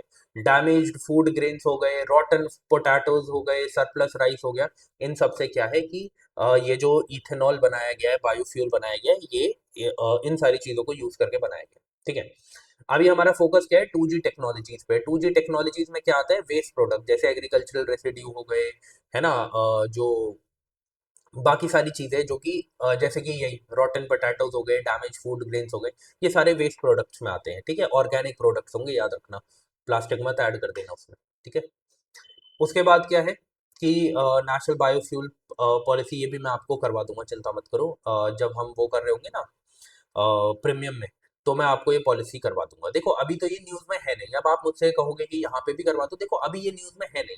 ठीक है, बट हाँ अगर किसी को पढ़ना ही है एक्स्ट्रा तो मैं वहां पे तो सब कुछ करवाऊंगा ही। ठीक है, आगे बढ़ते हैं। ओके, यहाँ पे इतना इंपॉर्टेंट नहीं है इन चीज़ों को पढ़ना। ठीक है, बट ये सिर्फ मेंस के लिए इंपॉर्टेंट है, प्रीलिम्स के लिए इंपॉर्टेंट नहीं है, बट फिर भी मैं आपको सारा डेटा प्रोवाइड करता हूँ ताकि अगर आप रिवाइज करना चाहे तो एक ओवरऑल जो है डेवलपमेंट आपकी हो। ठीक है, अब क्या है कि कॉर्पोरेट सोशल रिस्पॉन्सिबिलिटी, इसके ऊपर क्वेश्चन पूछा गया था। ठीक है, प्रीवियस ईयर पेपर्स में, इस वजह से मैंने इसे ऐड भी किया, ऊपर से ये न्यूज में भी है रीजन की वजह से। वो रीजन क्या है, ये बोला गया कि ये कॉर्पोरेट सोशल रिस्पॉन्सिबिलिटी क्या है, मैं भी थोड़ी देर में समझा देता हूँ आपको। ठीक है, फिर हम इसका एक स्टैटिक का पार्ट भी कवर कर लेंगे कि ये कॉर्पोरेट सोशल रिस्पॉन्सिबिलिटी जो है इसके जिसे हम कहते हैं प्रोविजंस क्या है, वो भी हम देख लेंगे। ठीक है, ये स्टैटिक का पार्ट है जो भी हम करेंगे। पहले करंट अफेयर्स देखो थोड़ी सी। इसमें क्या है, इसमें ये बोला गया है यार कि जो कुछ स्टेट्स हैं जैसे महाराष्ट्र हो गया, तमिलनाडु हो गया, कर्नाटका हो गया, तो जितनी भी कॉर्पोरेट सोशल रिस्पॉन्सिबिलिटीज के चलते जितनी भी फंडिंग्स आती है ना, उसमें से मैक्सिमम फंडिंग मतलब अराउंड 60% जो फंडिंग है वो तो सिर्फ इन्हीं स्टेट्स में जा रही है, और बाकी जो स्टेट्स हैं, जो पुअरर स्टेट्स हैं, उन तक तो पहुंच ही नहीं रही है कॉर्पोरेट सोशल रिस्पॉन्सिबिलिटी। ठीक है, इनकी फंडिंग्स, तो इसके बारे में बात करी गई, तो इस वजह से ये न्यूज में था, तो इस वजह से मैंने आपको ये करवाया। थोड़ा सा भी मैं आपको समझा देता हूँ कॉर्पोरेट सोशल रिस्पॉन्सिबिलिटी होता क्या है। देखो क्या है कि आपको पता है कि समझ लो कि एक कॉर्पोरेट सेक्टर एक कंपनी है। ठीक है, मैं हमेशा आपको एग्जांपल से समझाता हूँ ताकि आपके दिमाग में लंबे टाइम तक रहे कि क्या रीजन है इस कॉर्पोरेट सोशल रिस्पॉन्सिबिलिटी का। आप समझो ये इंडिया में रहते हैं, इंडिया की जमीन को यूज करते हैं। ठीक है, इंडिया के एनवायरनमेंट को यूज करते हैं, इंडिया के रिसोर्सेस को यूज करते हैं, और क्या कर रहे हैं, अपना प्रॉफिट अर्न कर रहे हैं। ठीक है, इस सोसाइटी में रहकर, तो अब जब ये इतना प्रॉफिट अर्न कर रहे हैं, तो इनकी एक रिस्पॉन्सिबिलिटी बनती है कि सोशल सेक्टर जो है, सोशल सेक्टर जो है इंडिया का, उसमें भी ये कंट्रीब्यूट करे। तो इस वजह से क्या किया गया, ये कॉर्पोरेट सोशल रिस्पॉन्सिबिलिटी का कॉन्सेप्ट लाया गया, जिसमें ये बोला गया कि इन कंपनीज को जो पर्टिकुलरली प्रॉफिट कर रही है, उसके बारे में अभी हम जाएंगे कि कितना प्रॉफिट कर रही है कितना नहीं। ठीक है, जो प्रॉफिट कर रही है, अभी बस इतना समझो, जो इंडिया के अंदर रह के प्रॉफिट कर रही है लॉन्ग टर्म में, वो क्या करे, वो सोशल, एनवायरमेंटल और जो भी एथिकल कंसर्न्स है उनके लिए फंडिंग करे ताकि उन पर काम किया जा सके। ठीक है, तो मतलब इनकी सोशल रिस्पॉन्सिबिलिटी है कि आपको ये काम करना है, अगर आप यहाँ के रिसोर्सेज यूज कर रहे हो, यहाँ के एनवायरनमेंट में काम कर रहे हो, यहाँ की जमीन यूज कर रहे हो। ठीक है, तो क्या रिक्वायरमेंट है कि कब किसी कंपनी को कॉर्पोरेट सोशल रिस्पॉन्सिबिलिटी अपनी पूरी करनी होगी, उसके पीछे कुछ तरीके हैं कि या तो उसकी जो नेट वर्थ है वो 500 करोड़ से ज्यादा हो, या फिर उसका टर्नओवर जो है वो 1000 करोड़ से ज्यादा हो, या फिर इनमें से एक चीज होनी चाहिए। ठीक है, या फिर उसका जो नेट प्रॉफिट है, उसका नेट प्रॉफिट 5 करोड़ से ज्यादा हो, तो उसको क्या करनी है, वो कॉर्पोरेट सोशल रिस्पॉन्सिबिलिटी उसकी बनती है। अब कितनी कॉर्पोरेट सोशल रिस्पॉन्सिबिलिटी बनती है, क्या प्रॉफिट का 100% ही देना पड़ेगा, क्या 50% देना पड़ेगा, क्या 10% देना पड़ेगा, नहीं, सिर्फ और सिर्फ 2% देना पड़ेगा, 2% देना पड़ेगा। जो भी उन्होंने प्रॉफिट किया है लास्ट 3 इयर्स में, उसका एवरेज निकाला जाएगा। मान लो कि पहले साल उन्हें प्रॉफिट होता है 5 साल का, सेकंड ईयर जो प्रॉफिट हो रहा है उसको वो हो रहा है मान लो 20 करोड़ का, ठीक है। फिर उसको ये हो गया, एक बार 5 करोड़ का, एक बार 20 करोड़ का, फिर अगली बार फिर से 5 करोड़ का हो गया। तो इसका एवरेज निकाला जाएगा। एवरेज कैसे निकालेंगे? 5 + 20 + 5/3 कितना आ गया? 10 करोड़, ठीक है। अब इसको 10 करोड़ जो है वो कॉर्पोरेट सोशल रिस्पॉन्सिबिलिटी में किसी ना किसी तरीके से डालना पड़ेगा, ठीक है। ये चीज आपको पता होनी चाहिए। इसके कमेटी में मिनिमम 3 डायरेक्टर्स होते हैं और एक इंडिपेंडेंट डायरेक्टर होता है।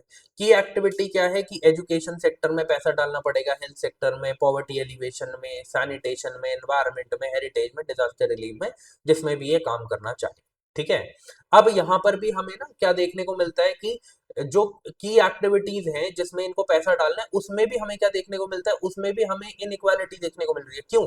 क्योंकि हमें ये देखने को मिल रहा है जो एजुकेशन सेक्टर है और हेल्थ केयर सेक्टर में, इसमें तो मेजोरिटी फंडिंग मिल रही है, पर जो एनवायरनमेंट है, एनिमल है, वेलफेयर है, टेक्नोलॉजीज है, इसमें हमें मिनिमल अटेंशन देखने को मिल रही है। तो आप देखो कि जो जिस सेक्टर में इनको इनकी सोशल रिस्पॉन्सिबिलिटी बन रही है, उसमें भी अब इनइक्वालिटी देखने को मिल रही है हमें। स्टेट्स में, रीजन में तो देखने को मिल रही है, प्लस सेक्टर्स में भी देखने को मिल रही है, ठीक है। इस चीज को आई होप आप, ये चीज जो है आई होप आपको समझ में आई होगी, ठीक है। यही इतना ही हमें कॉर्पोरेट सोशल रिस्पॉन्सिबिलिटी के बारे में पढ़ना था, है ना। अगर आप ऐसे पढ़ोगे ना चीजों को कंपेयर करके कि अच्छा न्यूज में ये चल रहा है, स्टैटिक में ये होता है, तब आप बहुत अच्छे से सिलेबस को कंप्लीट कर पाओगे, ठीक है। तो इसीलिए मैं कह रहा हूँ कि जो प्रीमियम वाला ग्रुप है, जो प्रीमियम वाला पार्ट है, ₹389 में मंथली आपको उसमें सेशंस देखने को मिलेंगे। एनवायरनमेंट 15 डेज में ही कवर हो जाएगा, 15 से 20 डेज में। उसके बाद मैं उसमें पॉलिटी करवाऊंगा, पॉलिटी की जो भी इंपॉर्टेंट थीम्स होगी। तो मुझसे जितना हो सकेगा मैं वो आपका एग्जाम से पहले कवर करवा दूंगा, ठीक है। तो जब आप ऐसे पढ़ेंगे ना या कनेक्ट करके, तब आप चीजों को अच्छे से रिटेन भी कर पाएंगे लंबे टाइम के लिए, और जब रिवाइज करेंगे तो वो आपके लिए हेल्पफुल भी होगा, है ना। आगे बढ़ते हैं।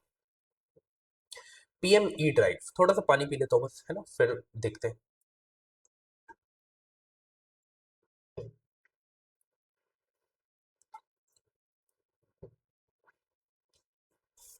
ओके, अब देखो जरा, हम ये पीएम ई ड्राइव को पढ़ क्यों रहे हैं? देखो हो क्या रहा है कि इसको ना, ये जो पीएम ई ड्राइव है स्कीम जो है, ये इसको 2024 में लाया गया था और 2026 में खत्म हो रही है। ये 2 साल की जो है वो एक स्कीम थी, ठीक है, जिसको मिनिस्ट्री ऑफ हैवी इंडस्ट्रीज के अंडर रखा गया था। इसमें क्या बोला गया था इस पीएम ई ड्राइव के चलते? अब 2026 में कंप्लीट हो रही है ना, तो इस वजह से हमारे लिए पढ़ना इंपॉर्टेंट हो जाता है, ठीक है। तो क्या बोला गया इसमें कि ईवी अडॉप्शन करनी है, ठीक है। कि ईएम ई ड्राइव का मतलब ही क्या है कि जो इलेक्ट्रॉनिक चीजें हैं उसको ज्यादा से ज्यादा क्या करना है? सपोर्ट करना है, ठीक है। जो हमारी इलेक्ट्रिक चीजें, है ना। अब क्या है कि ईवी एडॉप्शन को एक्सेलरेट करना है, ये इसका एक ऑब्जेक्टिव था, ठीक है। कैसे करोगे? आप सब्सिडीज दो, आप सब्सिडीज प्रोवाइड करो, तभी तो लोग खरीदेंगे। अगर कोई 10 लाख की चीज है, गवर्नमेंट सब्सिडी प्रोवाइड कर रही है 2 लाख की, वो 8 लाख की बन गई, तो आप क्यों नहीं लोगे? आप लोगे, बिल्कुल लोगे, क्योंकि आपको पता है कि जब ये ड्राइव खत्म हो जाएगी फिर से 10 लाख की खरीदनी पड़ेगी, है ना। दूसरी चीज ये बोला गया, इसमें प्लीज याद रखना, इसमें प्रायोरिटाइज करा जाएगा जो एडवांस्ड बैटरी व्हीकल्स है ना, उनको ही। प्लीज इस चीज को याद रखना, ठीक है। ईवी एडॉप्शन ऑब्जेक्टिव है। पब्लिक ट्रांसपोर्ट जैसे ई बसेस हैं, उसको हमें क्या करना है? उसको हमें सपोर्ट करना है। ई एम्बुलेंस हो गए, ई ट्रक्स हो गए, इनको हमें सपोर्ट करना है। बिल्डिंग चार्जिंग इंफ्रास्ट्रक्चर, वही बात है ना कि आपने अगर ईवीज बना दिए, ठीक है, इलेक्ट्रॉनिक व्हीकल्स बना दिए, बट अगर चार्जिंग स्टेशन ही नहीं है, चार्जिंग इंफ्रास्ट्रक्चर ही नहीं है, तो फिर कैसे लोग उसे, जिसे हम कहते हैं कि वो वायबल ही नहीं है, फिर लोग उसे यूज क्यों करेंगे, है ना। प्लीज याद रखना, only vehicles with advanced battery qualify to have subsidies under this scheme, ठीक है। इस चीज को प्लीज याद रखना। जो ये इलेक्ट्रिक एम्बुलेंस है, ई बसेस हैं, इनका स्पेसिफिक फोकस कहाँ पे रहेगा कि ये पब्लिक ट्रांसपोर्ट हमें कहाँ पर, ये इंफ्रास्ट्रक्चर हमें कहाँ पे बनाना है? ऐसा जहां पर जो पॉपुलेशन है वो 40 लाख लोगों से ज्यादा की है, वहां पर, ठीक है। मिनिस्ट्री प्लीज याद रखना, मिनिस्ट्री ऑफ हैवी इंडस्ट्रीज है। हो सकता है वहां पर MOEFCC, मतलब कि ministry of environment, forest and climate change को डाल दें, तो आप प्लीज याद रखना कि वो नहीं होगी, ministry of heavy industries. Ministries please याद रखना, उसके साथ वो बहुत खेलते हैं, पता नहीं उनका क्या मन करता है, बट वो खेलते हैं। अब ये Asiatic lion as a species आपको पढ़ना बहुत इंपॉर्टेंट है। स्पीशीज मैंने ऐड कर दी है, जो स्पीशीज इन न्यूज हम पढ़ेंगे ना इसी सेशन में, मैंने उसमें ऐड कर दिया है। बट एशियाटिक लायन पढ़ना हमारे लिए बहुत इंपॉर्टेंट हो जाता है। क्यों? देखो, एक तो प्रोजेक्ट लायन जो है ये 2020 में आया, 2020 में आया, ठीक है।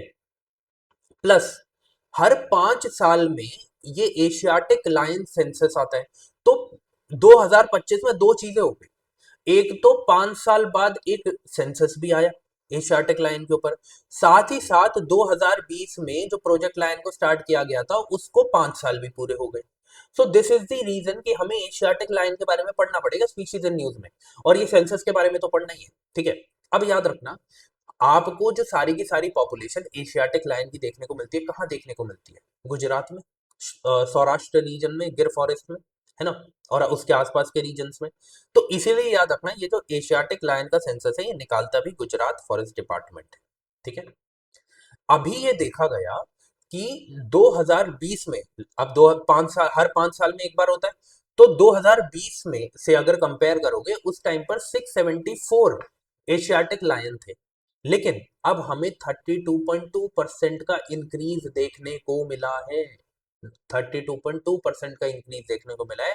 अब जो लायन की अब जो लायन की डेंसिटी हो, डेंसिटी कह रहा हूँ, पॉपुलेशन हो गई है, वो कितनी हो गई है? 891, ठीक है। अगर आप 10 साल में कंपेयर करोगे, 5 साल में तो 32% का इंक्रीज देखने को मिला है, 10 साल में 70.36% का हमें इंक्रीज देखने को मिला है। मतलब अगर आप 2015 से कंपेयर करते हैं तो, ठीक है। कहाँ पे? वैसे जो मैंने बताया सौराष्ट्र रीजन में ही इसको कंडक्ट किया गया था, ठीक है। ये भी इसमें बताया गया कि जो 507 लायन है, इन 891 में से जो 507 लायन है ये प्रोटेक्टेड एरियाज के बाहर रहते हैं, ठीक है। एक चीज याद रखना, इन लायन में भी जो मेल है और फीमेल है, उनमें मेल की जो पॉपुलेशन है वो ज्यादा है, और सिर्फ 330 जो है वो अडल्ट फीमेल्स है। सिर्फ नहीं बोलूंगा, बट हाँ, 330 अडल्ट फीमेल्स है। इनमें भी 27% का इंक्रीज देखने को मिला है, ठीक है। मतलब चाहे वो मेल हो फीमेल हो, दोनों में इंक्रीज देखने को मिला है, इस चीज को याद रखना। अगर सेंसस में ये पूछ लिया जाए कि एशियाटिक लायन की सबसे ज्यादा आपको पॉपुलेशन कहाँ देखने को मिली, तो आप याद रखना अमरेली डिस्ट्रिक्ट में। ये अमरेली डिस्ट्रिक्ट कहाँ है जरा मुझे बताना कमेंट सेक्शन में।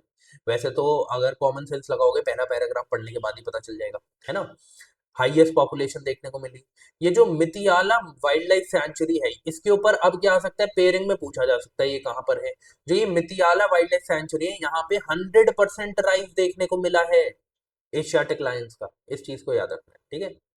अब ये जो है, ये जो सेंसस निकाला जाता है प्रोजेक्ट लायन के अंडर निकाला जाता है, ठीक है। प्रोजेक्ट लायन को 2020 में ministry of environment forest and climate change ने स्टार्ट किया था, लॉन्च किया था, ठीक है। इसमें क्या किया जाता है? इसमें ये बोला जाता है कि जो एशियाटिक लायन है उसके उसको सिक्योर रखना है, उसके कंजर्वेशन से रिलेटेड यहाँ पे बात करी जाती है, ठीक है। आगे बढ़ते हैं, ओके। फिर आपको पता है कि मैं क्या करता हूँ, कुछ पॉइंटर्स आपको प्रोवाइड करता हूँ डायरेक्टली जो आपको पढ़ने हैं, है ना। ये आपको पीडीएफ में मिल जाएंगे। जो मैंने रेड में यहाँ पे मार्क किया ना, ये मैं आपको एनटीसीए के बारे में पहले ही स्टैटिक पार्ट करवा चुका हूँ, टाइगर रिजर्व के बारे में भी पहले ही स्टैटिक पार्ट करवा चुका हूँ पिछले पार्ट्स में, है ना। तो यहाँ पे हम इसको डिस्कस करके टाइम वेस्ट नहीं करेंगे, जब आप वो पीडीएफ पढ़ेंगे या वो क्लास लेंगे तो आपको समझ में आ जाएगा, ठीक है। आगे बढ़ते हैं। अब हमारा काम है स्पीशीज इन न्यूज को कवर करने का। बैटरी कितनी है देख लेता हूँ, 43%, बहुत आराम से हो जाएगा 14 पेजेस में। स्पीशीज इन न्यूज, सबसे पहले हम पढ़ेंगे एशियाटिक लायन के बारे में, है ना। और ये अफ्रीकन लायन से कैसे अलग होते हैं ये भी याद रखना। एशियाटिक लायन क्यों न्यूज में, आप बताने की जरूरत नहीं है ना, सेंसस भी आया और प्रोजेक्ट लायन को 5 साल भी पूरे हो गए हैं, ठीक है।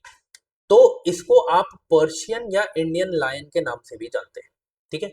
एक्सक्लूसिवली ये आपको गुजरात के गिर नेशनल पार्क में देखने को मिलेंगे और उसके सराउंडिंग लैंडस्केप में देखने को मिलेंगे, मतलब उस रीजन में, सौराष्ट्र रीजन में देखने को मिलेंगे। तो जब ये अब एक्सक्लूसिवली वर्ड एग्जाम में आ जाएगा आप हो जाओगे कंफ्यूज। तो याद रखना कि ये यहां पर अगर एक्सक्लूसिवली वर्ड यूज किया जाता है तो वो सही होगा, बट याद रखना कि सिर्फ ऐसा ही ना बोल दे कि गुजरात के गिर नेशनल पार्क नहीं है, बस ऐसा नहीं है। गुजरात के गिर नेशनल पार्क प्लस उसके सराउंडिंग लैंडस्केप में अगर मेनली बात करें तो सौराष्ट्र रीजन में देखने को मिलते हैं। पॉपुलेशन अभी देख के आए हम कितनी हो गई है, 891, ठीक है। एक चीज जिसकी वजह से मुझे लगता है कि ये पूछा जाएगा, वेरी इंपॉर्टेंट, देखो इसको 2025 तक एंडेंजर्ड में रखा गया। अब ये वल्नरेबल में इसे शिफ्ट कर दिया गया। ठीक है, तो जो IUCN की रेड लिस्ट में है, इसको एंडेंजर्ड में पहले ये था 2025 तक, अब इसे वल्नरेबल में कन्वर्ट कर दिया गया है कि ये IUCN की रेड लिस्ट में वल्नरेबल में आते हैं। और आप सोचो ऐसा किया जा रहा है, एशियाटिक लायन है, इंडिया में ही मिलता है सिर्फ, तो क्यों नहीं उसके ऊपर क्वेश्चन पूछेंगे? तो वो आपको यहीं पे कंफ्यूज करेंगे, आपको याद रखना है ये अब वल्नरेबल है। ठीक है, फिर यही रिस्ट्रिक्टेड टू गिर national park, wild life sanctuary and surrounding reason of Saurashtra Gujarat, है ना। हाँ, ये प्लीज याद रखना कि सबसे पहले तो आगे भी चलो मैंने इसके बारे में बताया वैसे, बट आपको याद रखना है कि कैसे ये अफ्रीकन लायन से अलग है। जो इनमें आपको जो हमारे देश के हैं, मतलब कि जो ये एशियाटिक लायंस है, इनमें आपको एक लॉन्गिट्यूडनल फोल्ड स्किन देखने को मिलेगी बेली में। ठीक है, ऐसे आप इसे डिफर कर सकते हो अफ्रीकन लायन से। प्लस ये अफ्रीकन लायन से थोड़े से छोटे होते हैं साइज में, ये भी आपको याद रखना है। ठीक है, थोड़ी सी और चीजें जो इनके बारे में आपको याद रखनी है, मेजर थ्रेट नहीं नहीं नहीं नहीं नहीं, कुछ चीजें हैं जो मैं मिस कर रहा हूँ, मेरे को आपको बतानी थी। अ, अ, अ, अ, अ, ठीक है, वो यही थी शायद। ओके, हाँ रिड्यूस साइज यही था। ठीक है, ओके। क्या क्या इनको मेजर थ्रेट्स है, जैसे ना डॉल्फिन से रिलेटेड मेजर थ्रेट्स पूछे गए थे, है ना, तो हो सकता है इनसे भी रिलेटेड पूछ ले। सबसे पहले जेनेटिक इन ब्रीडिंग।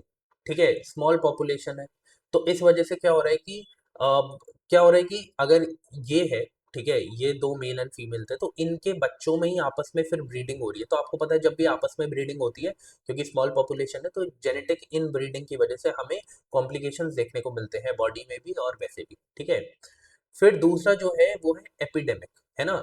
एक वायरस है जो इनको काफी परेशान करता है, ठीक है, इनके लिए डेडली है, वो कौन सा है? कैनाइन डिस्टेम्पर वायरस, इसके इसको प्लीज याद रखना। फिर ह्यूमन वाइल्ड लाइफ कंफ्लिक्ट तो हमें ऑब्वियसली देखने को मिलेगा ही, जैसे फॉरेस्ट कम हो रहे हैं तो फिर ह्यूमन वाइल्ड लाइफ कंफ्लिक्ट हमें देखने को मिलेगा। एक्चुअली क्या होता है ना कि यार, सिर्फ पॉपुलेशन बढ़ना बहुत अच्छी बात नहीं है। वो पॉपुलेशन जब बढ़ रही है तो उनको अपने एरिया को भी स्प्रेड करना पड़ेगा ना। अब उतना एरिया स्प्रेड करने के लिए होना भी तो चाहिए। आप 50 की जगह 500 लायन कर दो, बहुत अच्छी बात है, बट उन 500 लायन को सस्टेन करने के लिए एरिया भी तो चाहिए। आपको पता है वो टेरिटरी को लेके मतलब कि वहां पे हमें क्या देखने को पता है, किलिंग्स देखने को मिलती है आपस में, है ना। ये रिटालिएटरी किलिंग्स देखने को मिलती है आपस में ही लायंस में, टेरिटरी को लेके। तो अगर इतने छोटे रीजन में फिर सब सस्टेन कैसे करेंगे सारे, उनके बीच में तो हमें कन्फ्लिक्ट ही देखने को मिलता रहेगा, है ना। तो ये भी एक बड़ी प्रॉब्लम है। इंडियन माउस डियर देखो कितना छोटा सा है, छोटू सा, और इसकी टांगे देखो डियर जैसी, है ना। अब क्या है कि जो भी ऐसी छोटी सी चीज है, आप सोचो खुद ही, डरती होगी, है ना।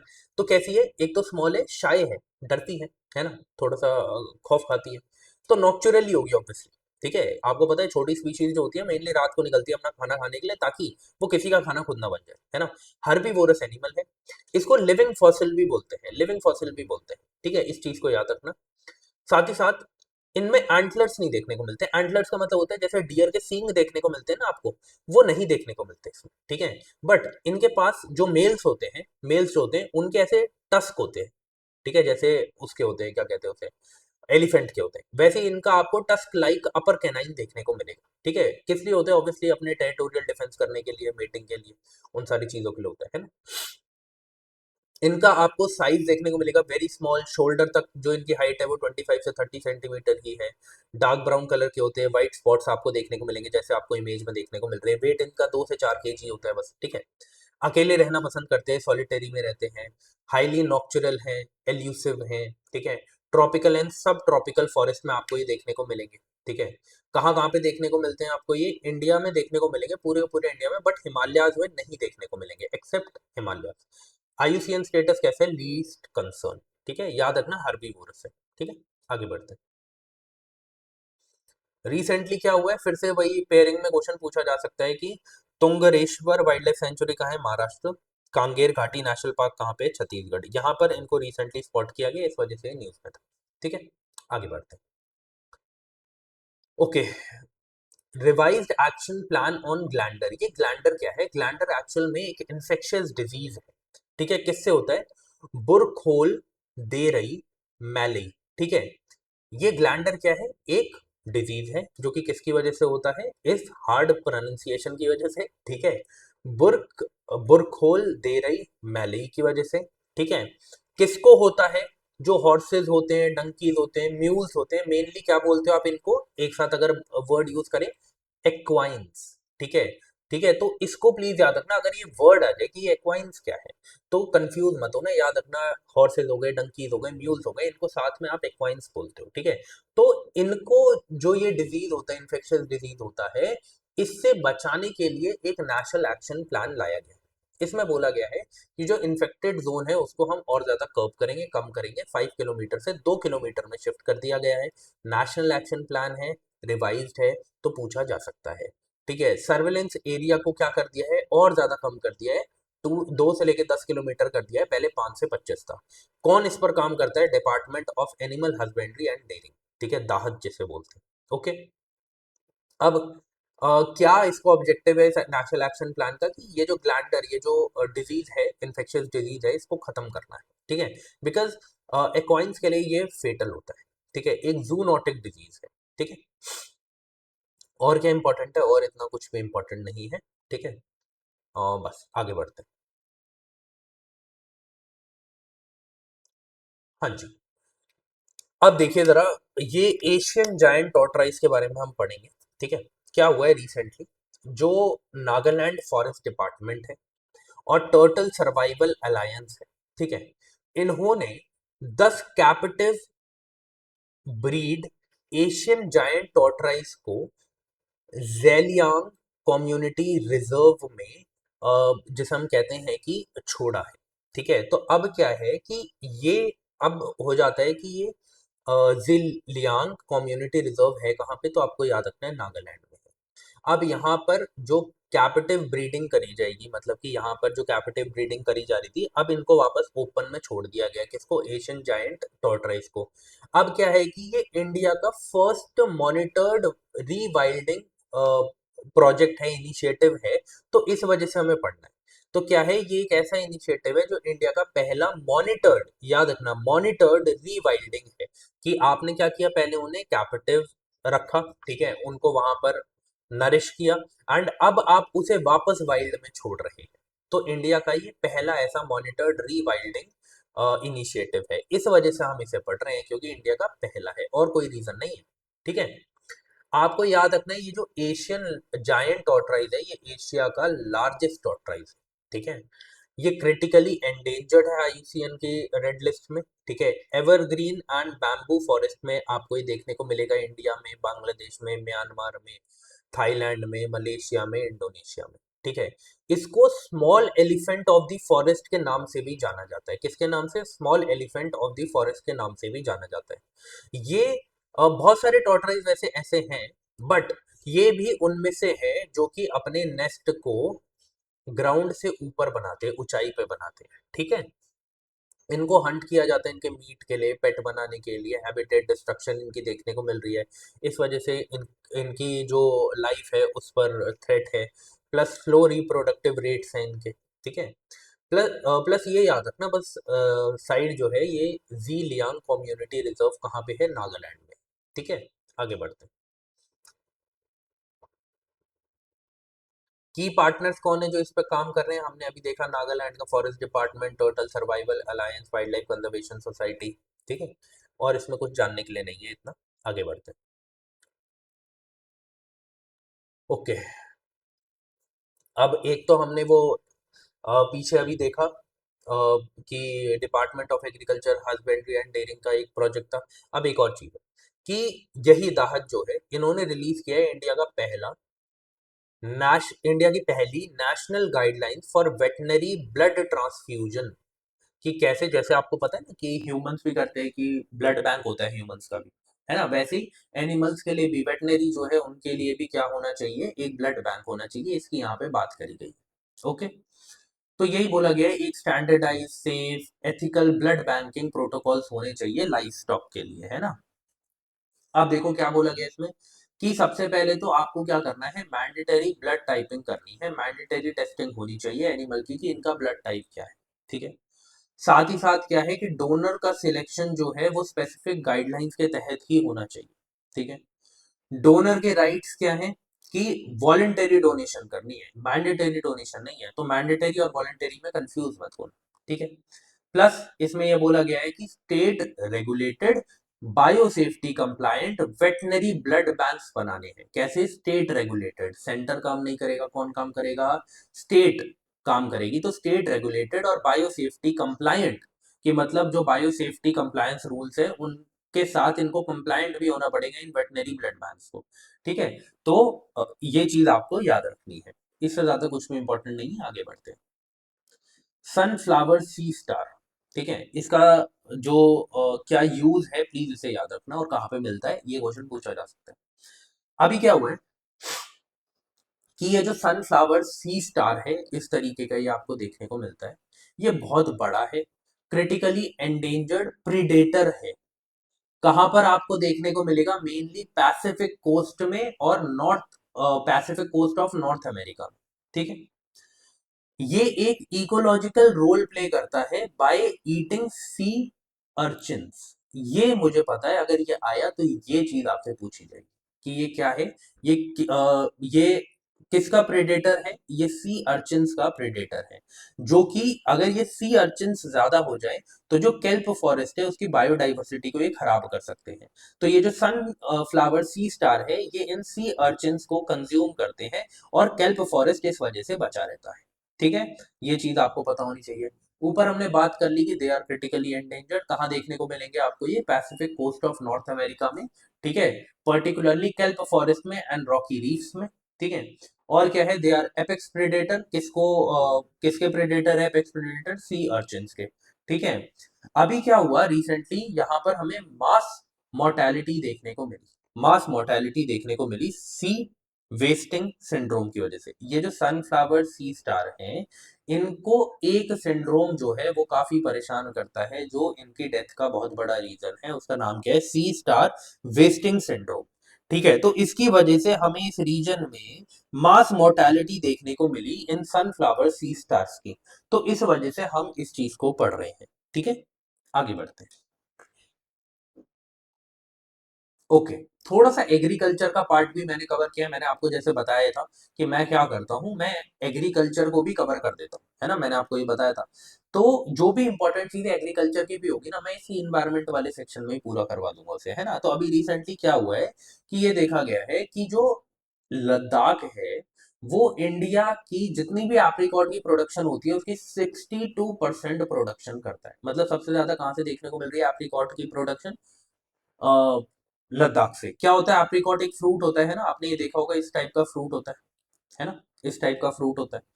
तो लद्दाख सबसे ज्यादा इसे प्रोड्यूस करता है। इसके दो जीआई टैग्स है जो आपको देखने को मिलेंगे, जो इस एप्रिकॉट को मिले हुए हैं। एक क्या है?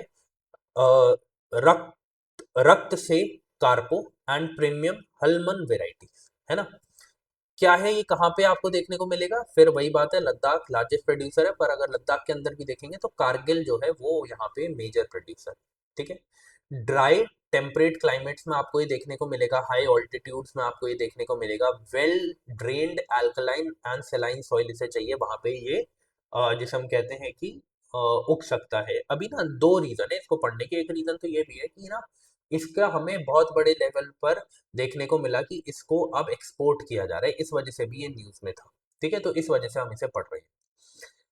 अब क्या है कि हाँ देखो, जैसे ये रीसेंट एक्सपोर्ट इसका देखने को मिला हमें Saudi Arabia, Kuwait and Qatar में, इस वजह से हम इसे पढ़ रहे हैं। थोड़ी सी ब्राइटनेस बढ़ा देता हूँ, बैटरी लो हो चुकी है।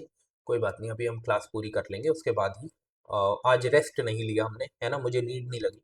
बट आपको लेना होगा तो आप क्लास के बीच में ले लेना, कोई बात नहीं, ठीक है। एनवायरनमेंट क्या है इसका? ड्रॉट रेजिस्टेंट हो गया, लॉन्ग लिव्ड है, ठीक है, 50 से 100 साल तक जीवित रहता है, ठीक है। विटामिन सी में रिच है, विटामिन ई में रिच है, पोटेशियम में रिच है, आयरन में रिच है, एज अ एंटीऑक्सीडेंट काम करता है, वेरी इंपॉर्टेंट। न्यूट्रिशनल वैल्यू काफी हाई है, ठीक है। आगे बढ़ते हैं। रेबीज, जैसे मैं आपको बता रहा था, इसे पढ़ना इस बार के लिए क्यों इंपॉर्टेंट हो जाता है? इस बार के लिए इसलिए इंपॉर्टेंट हो जाता है क्योंकि डॉग को लेके बहुत सारी जो जजमेंट्स है वो पास हुई थी, है ना। रेबीज बहुत न्यूज में रहा था, है ना।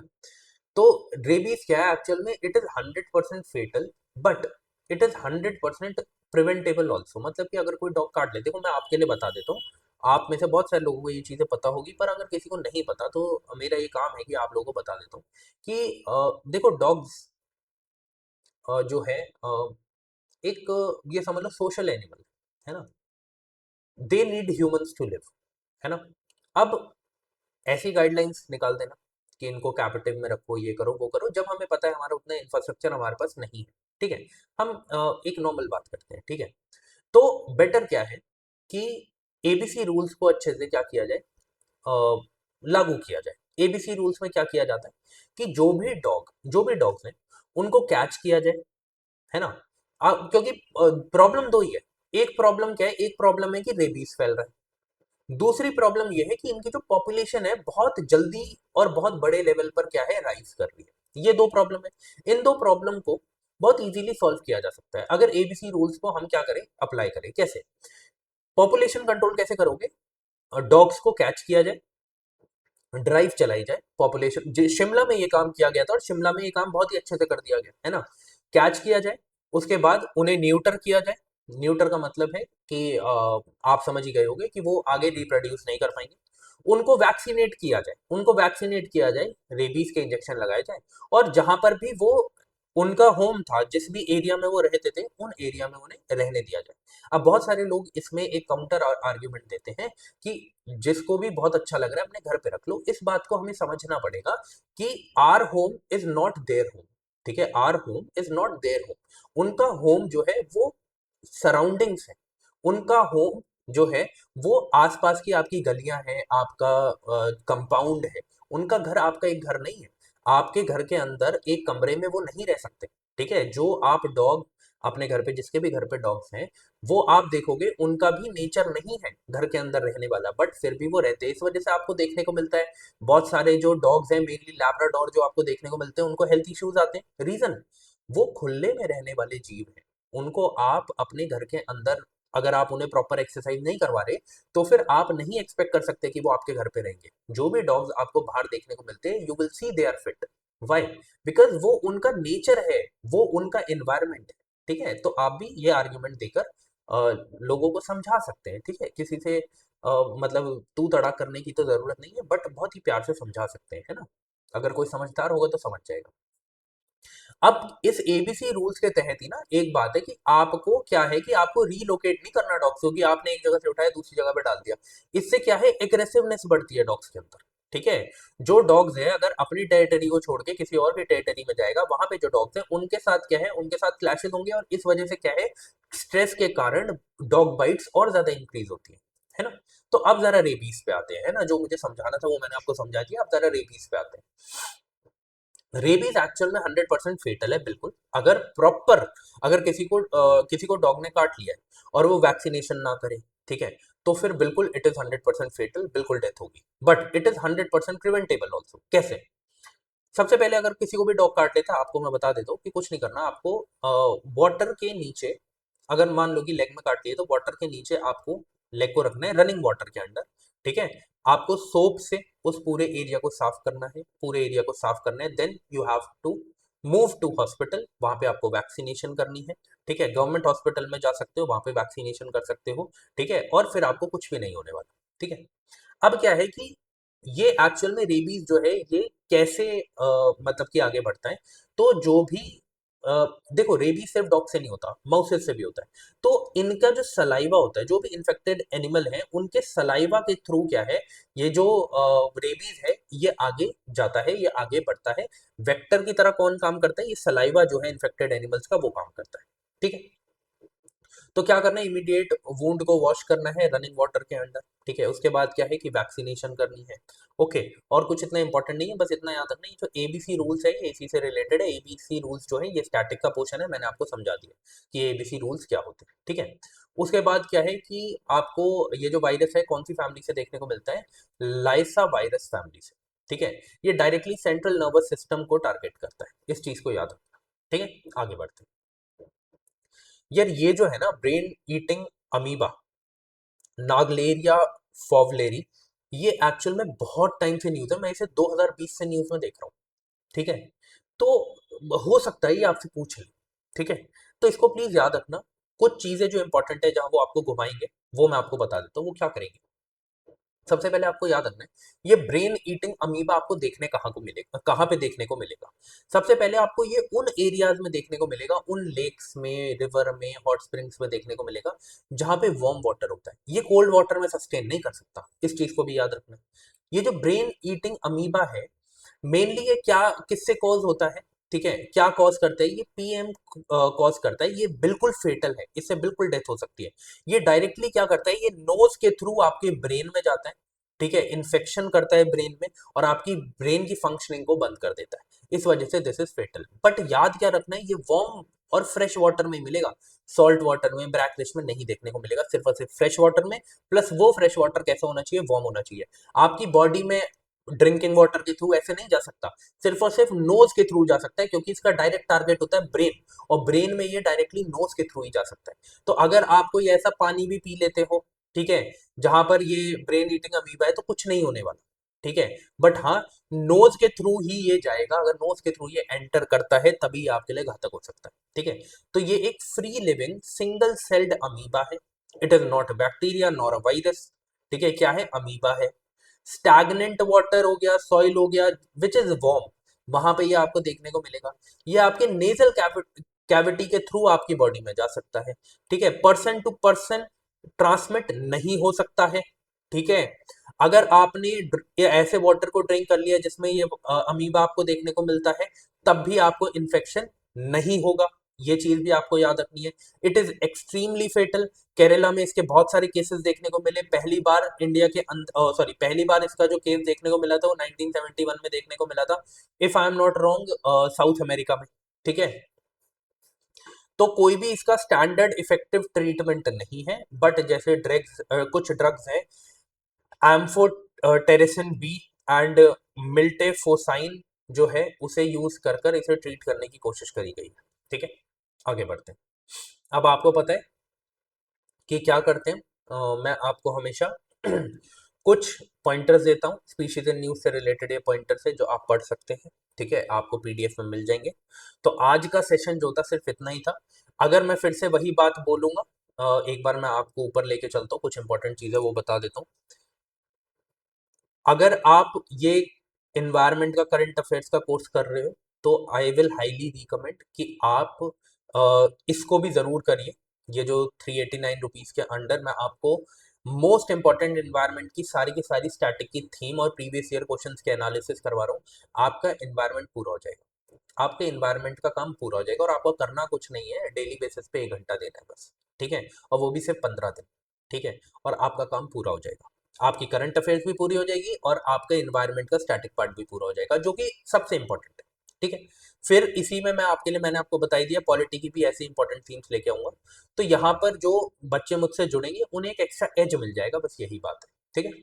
तो अब हम मिलते हैं अपने नेक्स्ट क्लास में, तब तक के लिए जय हिंद।